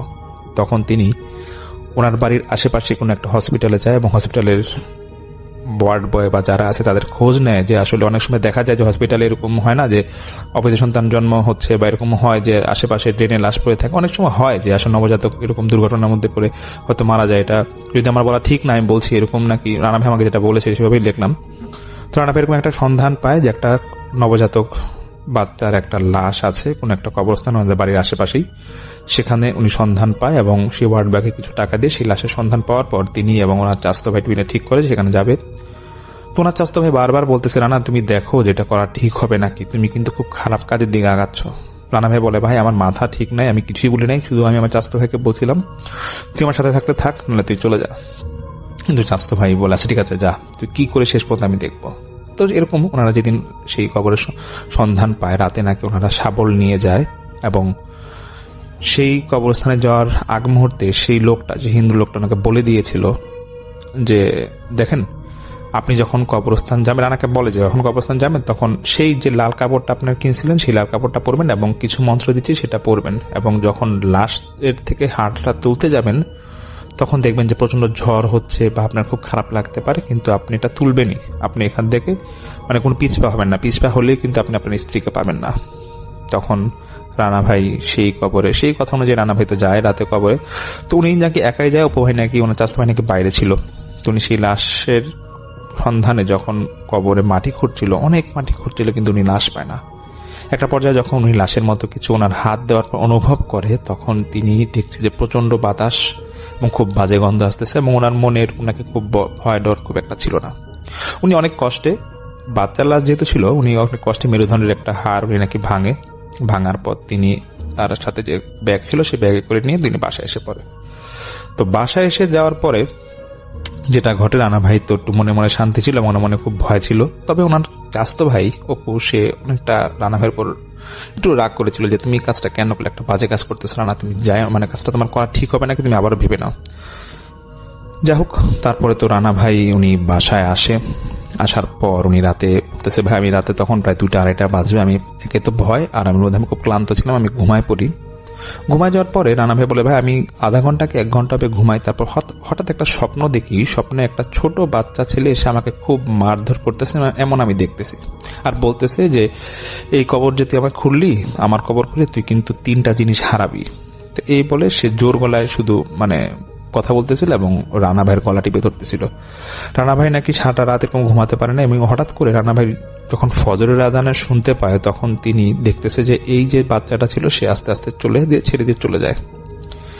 তো এই সেদিন যে ঘটনাটা ঘটে এবং কবিরাজের কাছে যে হিন্দু কবিরাজ ছিল ওনার কাছে আবার সে পরের দিন সকালে নাকি উনি হার নিয়ে যায় এবং কবিরাজ বলে ঠিক আছে, রানাকে বলে ঠিক আছে তুমি এরকম আপনি চলে যান, আপনার 24 ঘন্টার মধ্যে আপনি স্ত্রী আপনার মাঝে ফিরে আসবে, কিন্তু আমি আবারও বলতেছি আপনি কিন্তু একটা ক্ষতি করলেন।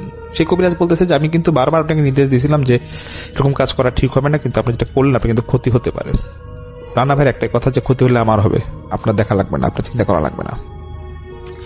রানা ভাই সেই কবিরাজ বা হিন্দু কবিরাজ ওনার থেকে ওনার এখান থেকে যখন বাসায় ব্যাক করে ঠিক ঘন্টা খানিকের মধ্যেই সময় ওনার যে ভাবি ছিল সুবি ভাবি নাকি ফোন দিয়ে বলতেছে রানা তুমি আমাকে বাইকে এসে নিয়ে যাও।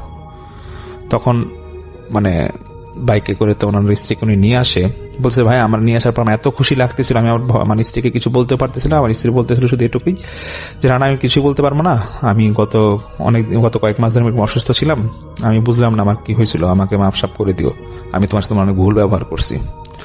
তো রানা ভাই বলে যে ভাই আমরা এসে আবার বিয়ে করি এবং আমার আব্বা মা এবং আমি আমার স্ত্রীকে খুব সুখে সংসার আমার কাটছিল। তো আমার স্ত্রী সন্তান সম্ভব হয়ে যায় এবং 9 মাস 20 দিন পর আমার স্ত্রীর একটা কন্যা সন্তান হয়। বিশ্বাস করবেন ভাই সেদিন রাত্রে যেদিন হয় রাত 9টার দিকে হয় এবং পরের দিন রাত 12টায় আমার সেই সন্তানটা মারা যায়। এবং তখন আমি আমার সেই স্বপ্নের কথাটা ভাবি, যে স্বপ্নের কথাটা আমি ওই মেরুদণ্ডে হাড় ভাঙার পর যে বাচ্চাটাকে স্বপ্ন দেখছে সেই স্বপ্নের কথাটা তিনি মনে করে থাকে আর কি। তবে বলতেছে যে আমি আমার সেই সন্তানকে মাটি দিয়ে যখন বাড়ি ফিরবো, বলছে আরেকটা অবাক করার বিষয় হচ্ছে আমার প্রায় 50 লাখ টাকার মতো ব্যবসায় লস যায়, সেরকম একটা সংবাদ আমি ফোনের মাধ্যমে পাই। এদিকে তো আমার মন একবারই ভেঙে যায়, আমার স্ত্রীর মন তো একবারই ভেঙে যায় যে ওর যেহেতু সন্তান, আমাদের সন্তান নাই, সন্তান হারামরা হয়ে গেলাম, এদিকে আমার ব্যবসা লস হয়ে গেল, আমার স্ত্রী এবং আমার মন সম্পূর্ণভাবে ভেঙে যায়।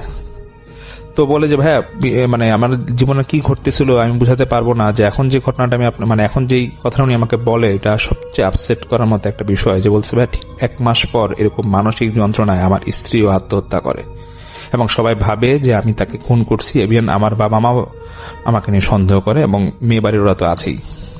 তো বলে রানা ভাই বলে যে ভাই আমার যে জমানো টাকাটা ছিল, বাকি টাকা প্রায় আরো 40-50 লাখ টাকার মতো, সব মামলার মোকদ্দমার মাধ্যমে সব সমাধান করে আমি পরে সেখান থেকে মুক্তি পাই। এবং আমি তখন সেই কবিরাজের খোঁজ নিই, কিন্তু কবিরাজকে আমি আর কোথাও খুঁজে পাই না। এবং আমি শুধু একটাই চিন্তা করি যে আমার কি জীবনে কি ঘটলো। তো এরকম ঘটার পরে রানা ভাই বলে যে ভাই আমি বিশ্বাস করবেন আমি ঠিক পাগলের মতো হয়ে গেছিলাম, এবং আমি সেই ছেলেটার যে কবর থেকে আমি হার নিয়ে আসছিলাম সেই কবরস্থানে গিয়ে আমি টানা কয়েকদিন শুয়ে কান্নাকাটি করতাম এবং আমি শুধু মাফ চাইতাম যে ভাই আমার বাবা তুই আমাকে মাফ করে দে। তখন একদিন নাকি তিনি এক কবরস্থানে সেখানে যে বাচ্চাটার লাশ, তিনি ওই লাশের মেরুদণ্ড হার নিয়েছিলেন, তখন নাকি তিনি যখন লাশের ওই কবরস্থানে ঘুমায় যায় তখন তিনি স্বপ্নে দেখতেছে সেই বাচ্চাটা, যে বাচ্চাটা ওনার প্রথম স্বপ্নে এসেছিল সেই বাচ্চাটা আবার ওনার স্বপ্নে আসে। তখন হাসতে হাসতে বলতেছে যে তোর জীবনে 3টা জিনিস আমি কেড়ে নিলাম, তুই ভালো থাকিস, তোকে আমি ক্ষমা করে দিলাম। এই কথা যখন তিনি স্বপ্নে শুনতেছে, যখন চোখ খুলে দেখতেছে কিছুই নেই, উনি দেখে যে কোনো একটা ওয়াক্তের আজান দিবে, তখন ওনার ঘুম ভেঙে যায়। এবং রানা ভাই বলে যে ভাই তারপর থেকে আমি নিজে থেকে অনেক মানসিকভাবে খুব আপসেট হয়ে পড়ি এবং আমি অনেক দিন এরকম অসুস্থ ছিলাম, আমার মন মেজাজ ভালো ছিল না এবং আমাকে আমার পরিবার সবাই বুঝে যে আসলে আমার ওরকম দোষ ছিল না, এবং আমি কিছু টাকা সংগ্রহ করে আমি দেশের বাইরে সৌদি আরবে এসে পড়ি। তো ধন্যবাদ রানা ভাইকে এরকম একটা ঘটনা শেয়ার করার জন্য। উনি বলে যে ভাই অনেক কষ্টের একটা ঘটনা, জানি আমি অনেক পাপ কাজ করেছি, যদি সম্ভব হয় আমাকে ক্ষমা করবেন। আসলে রানা ভাইকে আমি উদ্দেশ্য করে এটাই বলবো যে পাপ কাজ তো সবাই করে, তবে ব্ল্যাক ম্যাজিকের মতো পাপ কাজ আমাদের না করাই ভালো। আমরা যারা এরকম ঘটনা শেয়ার করি, মাঝে মাঝে কিছু ঘটনা আমাদের আসলে খারাপ লাগে শুনে, তো সবাই রানা ভাইয়ের জন্য দোয়া করবেন। থ্যাংক ইউ সো মাচ, আপনার ঘটনার জন্য আপনাকে অনেক ধন্যবাদ। এবং আমি এখন যেটা করব সেটা হচ্ছে চলে যাব সরাসরি আমাদের পরবর্তী যে অতিথি আছেন তার কাছে। আমার নাম নাজমল, জি নাজমুল ভাই, আমরা আপনার ঘটনাটা শুনবো। জি, আমার বাড়ি নেত্রকোনা পূর্বদলায়। জি। আমার একটা ছোট্ট ঘটনা, এটা আমার বাবার সাথে ঘটে যাওয়া। আমাদের মানে আগের পুরাতন একটা বাড়ি ছিল আর কি, এটা অনেকেই আলাদা বাড়ি করার কারণে চলে গেছে, আমরা এখনো পুরাতন বাড়িতে আছি। আগে ছোট মানে রাস্তা ছিল আর কি, হাইটে যাওয়ার একদম চিকন রাস্তা। তখন আমরা ওই বাড়ি তো দেখা গেছে যে এক বাড়ি চিপা দিয়ে আরেক বাড়ি যেতে হয়। সাধারণত আসলে আমাদের গ্রামগুলোতে যেরকম হয়ে থাকে যে বাসার মধ্য দিয়ে ঘরগুলোর মাঝখান দিয়ে ছোট করে একটা রাস্তা পায়ে হাঁটার মতো। তো ওইখান দিয়ে তো আমরা তো বেশ ছোট, কিছু বুঝি, মোটামুটি বুঝি, হয়তো 10-11 বছর বয়স। তো আমি প্রায় ওই বাড়ি দিয়ে যেতাম আর কি। আমার বাবা শুধু বলতো, না ওই দিক দিয়ে যাস না, সমস্যা। কি সমস্যা? তো আমরা ছোট মানুষ খেলতে খেলতে যাই, বেশিরভাগই মানে বাড়ির বাহিরের সড়কটা দিয়ে যাই, কিন্তু বাড়ির চিপা দিয়ে কম যায়। তো এখানে আছে আমাদের বাঁশের জার, মানে বাঁশের জার গুলা ঘন ঘন জঙ্গল, আমাদেরও একটা আছে। কিন্তু ওইখানে দেখা যাচ্ছে কি বিকালে বা আসরের নামাজের পর, একদম রাত্রেও না, দিনের ঘটনা। তো আমার বাবার সাথে ঘটতো বেশি আর কি, আমরা কোনো সময় দেখি না এরকম, বা অনেকে দেখছে যা আমাকে বলছে, কিন্তু আমার সরাসরি আমি দেখি নাই। আচ্ছা আচ্ছা। হ্যাঁ, প্রতিবেশী যে বাড়ির লোক দেখছে বা আমাদের বাড়ির, তা আব্বা একটু অন্যরকম ছিল আর কি, রাত আর দিন কোনো বাসাবাসি করতো না। তো ওই আব্বা করতো কি, ওই বাড়িতে আমাদের পাশের বাড়িতে আমার চাচি, মানে আমাদের না আলাদা একজন আর কি, আমার সম্পর্কে চাচা ছিল আর কি।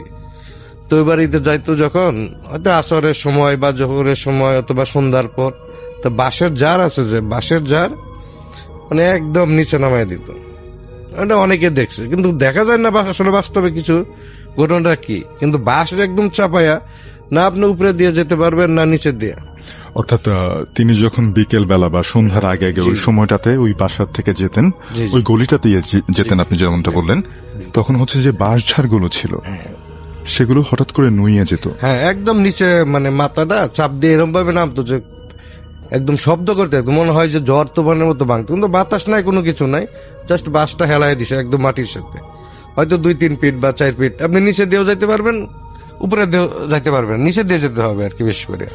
অর্থাৎ বাসটাকে এমন ভাবে রাখা হতো যাতে পথের মধ্য দিয়ে কেউ যেতে না পারে, এবং অনেকটা মনে হয় না যে এই বাসটার উপরে হয়তো কেউ বসে আছে, এই জন্যই বাসটা চাপ নিলে, হ্যাঁ এরকমই মনে হয় আর কি। হ্যাঁ, কিন্তু দেখা যাচ্ছে না কিছু, কিন্তু উনিও যায় না। যখন উনি অন্য রাস্তা দিয়ে ঘুরে বা যাওয়ার চেষ্টা করে দাঁড়ায় থেকে বাস উঠেন, অন্যদিকে যখন রাস্তা ক্রস করে চলে যায়, তখন দেখা যায় বাস উপরে উঠে গেছে। আবার যখন আসে একই অবস্থা। হ্যাঁ, তো এটা আমার ছোট একটা ঘটনা, এটাই মানে আমার দেখা না, আমার বাবার সাথে ঘটে যাওয়ার ঘটনা। অন্য ঘটনা আছে, সেটা পরবর্তীতে বলবো। যে আপনি চাইলে এখনই কিন্তু বলতে পারেন, এখনই কিন্তু বলতে পারেন চাইলে। হ্যাঁ, এটা অন্য একটা ঘটনা। এটা হলো আবার একটু অন্য জায়গার আর কি। এটা হলো আমার শ্বশুরবাড়ি এলাকার ঘটনা। তো আমি এটা আমিও সাক্ষী না, কিন্তু এটা দেখা গেল যে আমার শ্বশুরবাড়ি এলাকায়, মানে পুরান বাড়ি, মানে গ্রামের পুরাতন আগের বাড়ি, ওরা অনেকদিন যাবতীয় বাড়ি আছে।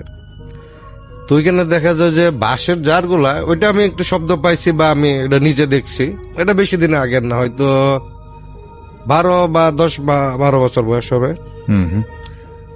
তো ওরা সন্ধ্যার পরে বাঁশ টাস করে বাঁশ ভাঙে। ভাঙে বলতে মনে হচ্ছে যেন ঝড়, তো মানে আসলে বাইরে হলে দেখা যায় কিচ্ছুই নেই, কিন্তু প্রচন্ড পরিমাণে শব্দ আপনার। হ্যাঁ, শব্দ মনে হচ্ছে যে কিছু একটা হচ্ছে, কিন্তু বাইরে হলে কোনো কিছু দেখা যায় না, জাস্ট দেখা যায় বাঁশ টাস শব্দ করতে, টাস করে বাঁশ ভাঙতেছে, এবং বাঁশগুলো যে ভেঙে যাচ্ছে সেটা দেখা যেত। হ্যাঁ, বাঁশগুলা ভাঙা দেখা যাচ্ছে, কিন্তু বাঁশের যে শব্দ এটা বুঝা যায়, কিন্তু বাঁশগুলা বাইরে হওয়ার পরে বন্ধ। তার ভিতরে আমি একদিন গেলাম বেড়াতে এখানে, যাওয়ার পরে কি আমি তো অবাক, আমি তো এখানে যাই না বা আগে কখনো শ্বশুর বাড়িতে গেলাম নতুন অবস্থায়, যাওয়ার পরে দেখলাম যে কিরম শব্দ। আমার বলে তেমন কিছু না, এটা নিয়ে তোমার চিন্তা করতে হবে না, হয়তো জ্বরে ভাঙছে বা বাস এমনি বাদুর তাকে মুক্ত আসলে কিন্তু না। আচ্ছা, আমি বাইর হওয়ার পরে দেখলাম তখন কত 7টা 8টা বা 9টা বাজে। হুম। এলাকায় কিন্তু কারেন্ট নাই তা না, কারেন্ট আছে, অন্ধকার না, পরিষ্কারই। তো ওই দিন আমি আবার গেলাম শ্বশুর বাড়িতে, ওরা আবার পিঠা টিঠা বানালো। তো পিঠা বানানোর পর দেখা যায় যে আবার একই অবস্থা, আবারও সেই একই রকম শব্দ পাচ্ছিলাম। হ্যাঁ একই রকম শব্দ, মানে বাঁশ যার ভাঙতেছে, কিন্তু এখন দেখা যায় অন্যরকম, যে টিনের ঘর, যে উপরে মনে হচ্ছে কেউ ডিল দিচ্ছে বা কেউ পাথর মারছে, কেউ বাড়ি দিচ্ছে, এরকম। তো আমার একটু এমনি এই ঘটনা তো আমি অভ্যস্ত না, আমার বাড়ি এরকম দেখি নাই, বা ওইখানেও আগে কোনো সময় শব্দ পাই নাই। আরো 2-1 বার গেলাম, তখন পিঠা বানাচ্ছে, তখন একজনে বললো যে এই কর, ঠিক আছে। ওরা তো জানে যে ঘটনা আসলে এটা অনেক আগের থেকে সমস্যা, হুম। জানেন।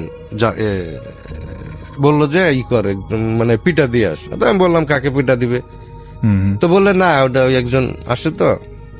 অলরাইট। হ্যাঁ। মানে ওইখানকার সবাই অলরেডি জানতেন, হ্যাঁ, শ্বশুরবাড়ির সবাই জানতেন এই ঘটনা সম্পর্কে, কিন্তু যেহেতু আপনি নতুন ছিলেন, হ্যাঁ। আপনি হয়তো ঘাবড়ে যাবেন বা বেশি কৌতূহলী হয়ে যাবেন, এর জন্য আপনার কাছ থেকে লুকিয়ে জি রাখছেন। জি জি। হুম। তো এই ব্যাপারে মানে আমি আর তো ইয়ে করলাম না। তারপরে ওরা পিঠা দিল, মানে পিঠা বলছে আর কি দিয়ে আসতে। তো যখন দিছে উনি আবার ওই বাড়ি আবার একজন বউ, নতুন বউ আর কি, হুম। ওই বাড়িরই, হুম। হুম। শ্বশুর বাড়ি। তো ওই পিঠাটা দেওয়ার পরে মানে এমনি পিক্কা দিছে আর কি। হুম। তো পিক্কা দেওয়ার পরে তো মানে আরো দেখা যায় ভয়াবহ অবস্থা, মানে তো সেই উৎপাত আরো বেড়ে উৎপাত গেল। আরো বাইরে গেছে। My God. তখন তারপরে করলো কি যে ওনার সন্দেহ, যে মুরব্বী যে আর কি, উনি বললো তুমি কি এটা কিভাবে দিছো। হুম। আমি তো জানলাম, ওই যে দরজা খুললে বাইরে পিক্কা দিছি। তো তুমি পিক্কা দিলা কেন, তুমি একটা কোনো কিছু রাখতা বা দিত। তারপরে এখানে আর থামে না, অনেকক্ষণই হয়েছে, পিঠা বানাচ্ছে, পিঠা হচ্ছে না, মানে খুব উৎপাত বেড়ে গেছে। তখন ওরা আর পিঠা বানানো বন্ধ করে দিল। তো রাত্রেবেলা দেখা গেল যে ওই যে ই দিছিল, ওই পিঠাটা দিছিল, তো উনি তো জ্বর আচ্ছা আচ্ছা, মানে যিনি পিঠাটা দিয়েছিলেন দিয়েছিল, তার জ্বর হলো। হ্যাঁ তার জ্বর হলো। হুম। তো জ্বর বলে, জ্বর তো কমে না। তারপরে সকালবেলা ডাক্তার আনলো, জ্বর মনে করেন 102, 103 এরকম, মানে ভয়াবহ। তারপর ওরা তো জানে যে পরের দিন ডাক্তার আনলো, ডাক্তার বলতে জ্বরের ওষুধ দিল, কোনো কাজ হচ্ছে না, আরো মানে অন্যরকম সিমটম দেখা যাচ্ছে। তো ওনারা তো জানে। তারপরে অন্য এলাকার একজন তাদের পরিচিত কবিরাজ আছে, উনি প্রায় এগুলা সারে। তখন উনারা খবর দিল, উনি আসলো। তা আসার পরে উনি কি করলো যে সমস্যাটা কি, আচ্ছা আমি দেখতেছি। তো ওরা কিভাবে জানি ওই কিভাবে হাজির করে না কি করে, তো যাক বগেরে অনেক কিছুই করে আজ ওরে হাজির করলো। হাজির করার পরে বলতেছে যে আমি যে রাত্রে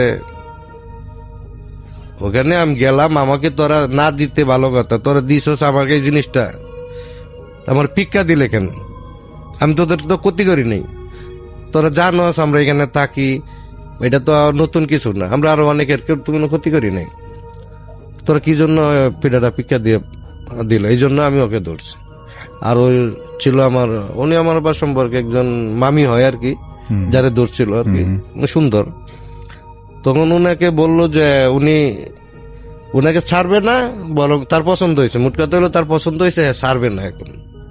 তে বললো যে না, তোর তোকে ছাড়তেই হবে, কারণ তোর কোনো উপায় নাই না ছাড়ার। তখন সে ছাড়ছে, কিন্তু অনেক কষ্টে বলছে যে এখন পর্যন্ত সে মানে ছাইরা যাবে না, কিন্তু সে যদি একটা অপশন দিছে যে সে কোনোদিন মানে হলুদ কাপড় পরতে পারবে না, হলুদ কাপড় যদি পরে তাহলে সে আবার ধরবে, এই শর্তে সে ছাড়ছে। আমরা চলে যাব এখন ডক্টর আলিফের কাছে এবং তার ঘটনা শুনবো আমরা। আসসালামু আলাইকুম লিসেনার্স, থ্যাংক ইউ রাসেল ভাই। ঘটনাটা 2017 সালের জুন মাসে। একদিন জোহরের নামাজের পর মসজিদ থেকে বাসার দিকে যাচ্ছিলাম, তখন একটা বিড়াল দেখি মসজিদের ভেতর থেকে বের হচ্ছে। আমি একটা ঢিল মারি বিড়ালটিকে মারার উদ্দেশ্যে। বিড়ালের গালে ঢিল লাগার সাথে সাথে পাশের ড্রেনে পড়ে যায়। আমি দেখতে গিয়ে দেখি ড্রেনে বিড়ালটি আর নেই। ঠিক সেদিন রাতে আমি আবারও আমার রুমে কারো উপস্থিতি অনুভব করি। এভাবে প্রায় কয়েক বছর কেটে যায়। একদিন আমিও আমার মা আন্টির মানে পাশের বাসা থেকে ফিরছিলাম, তখন একজন লোক আমার মাকে বলে আমার নাকি সমস্যা আছে। আম্মু লোকটিকে জিজ্ঞেস করলে লোকটি বলে আমি একটা বিড়ালকে ঢিল মেরে ড্রেনে ফেলে দিয়েছিলাম। এই কথাটি শুধু আমিই জানি, এটা আমি কাউকে বলি নাই, কিন্তু সে কিভাবে জানলো?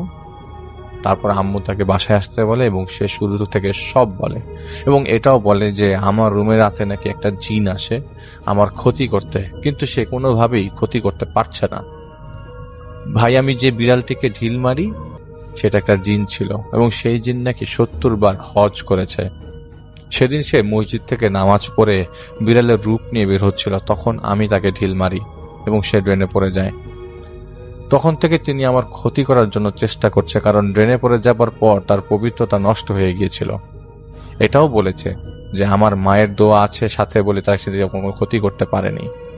তো ওই লোক আমাকে ঝাড়ফুঁক করে দেয় এবং পানি ও কিছু নিয়ম বলে দিয়ে যায়। বলে যে সেদিন রাতে নাকি সেই জিন হাজির করবে এবং সে মাফ চাবে এবং আমার কাছে পাঠাবে, আমাকে মাফ চেতে হবে। তো বরাবরের মতো আমি রাতে ঘুমিয়ে যাই। মাঝরাতে আমার অনুভব হলো কেউ এসে আমার মাথার পাশে দাঁড়িয়ে আমাকে ডাকছিল। উঠে দেখি একজন সাদা জুব্বা পরা, সাদা লম্বা দাড়িওয়ালা লোক দাঁড়িয়ে আছে। আমি সাথে সাথে সালাম দিলাম, উনি উত্তর নিলেন। পরে জিজ্ঞেস করলাম, আপনি কে? তখন সে বলে যে ওই যে জিন যে বিড়াল রূপে মসজিদ থেকে বের হচ্ছিল সেটা তিনি। তখন আমি তার কাছে মাফ চাই। সে আমাকে বলল যে কখনো যেন আর কখনো কোনো পশুকে আঘাত না করি এবং সবসময় যেন বাবা মার কথা শুনি। তিনি এটা পরিষ্কার আমাকে বলেন এবং এও বলেন যে মায়ের দোয়ার কারণে সে আমাকে কোনো ক্ষতি করতে পারেননি। এবং তিনি এই বলে সেখান থেকে বিদায় নেন। এবং যিনি আমাকে ঘটনা পাঠিয়েছেন তার নাম হচ্ছে রাফসান রাকিব। থ্যাংক ইউ ভাইয়া আপনার ঘটনার জন্য। ডিয়ার লিসেনার, আশা করি এই এপিসোডের মধ্যে আপনারা যে ঘটনাগুলো শুনতে পারলেন প্রত্যেকটি ঘটনাই ভালো লেগেছে। তবে এই এপিসোডের মধ্যে কোন ঘটনাগুলো সব থেকে ভালো লেগেছে, কার ঘটনা শুনতে আপনারা ইচ্ছুক, অবশ্যই কমেন্ট সেকশনে জানিয়ে দেবেন। যেমন RJ রাসেল ভাই, আফনান ভাই, বাবু ভাই, ডক্টর আলী ভাই, এনাদের সহ আরও অনেকেরই যে ঘটনাগুলো সব থেকে ভয়ানক এবং সব ঘটনা এবং ভয়ানক ঘটনাগুলো আপনাদের মাঝে ভালো লাগে, সেই ঘটনাগুলো কমেন্ট সেকশনে জানিয়ে দেবেন।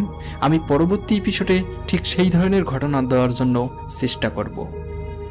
ডিয়ার লিসেনার, আপনারা চাইলে এই চ্যানেলে ঘুরে আসতে পারেন। এই চ্যানেলে অসংখ্য এপিসোড পাবলিশ করা আছে যা শুধুমাত্র বাছাইকৃত ভয়ানক ঘটনা।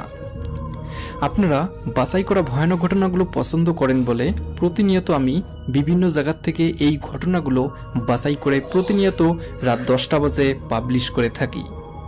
তো প্রিয় লিসেনার, আজকের জন্য এখানেই বিদায় নেব। আবারও আগামীকাল নতুন কিছু বাছাই করা ভয়ানক ঘটনা নিয়ে আপনাদের মাঝে চলে আসব। সকলেই ভালো থাকবেন, সুস্থ থাকবেন। আল্লাহ হাফেজ।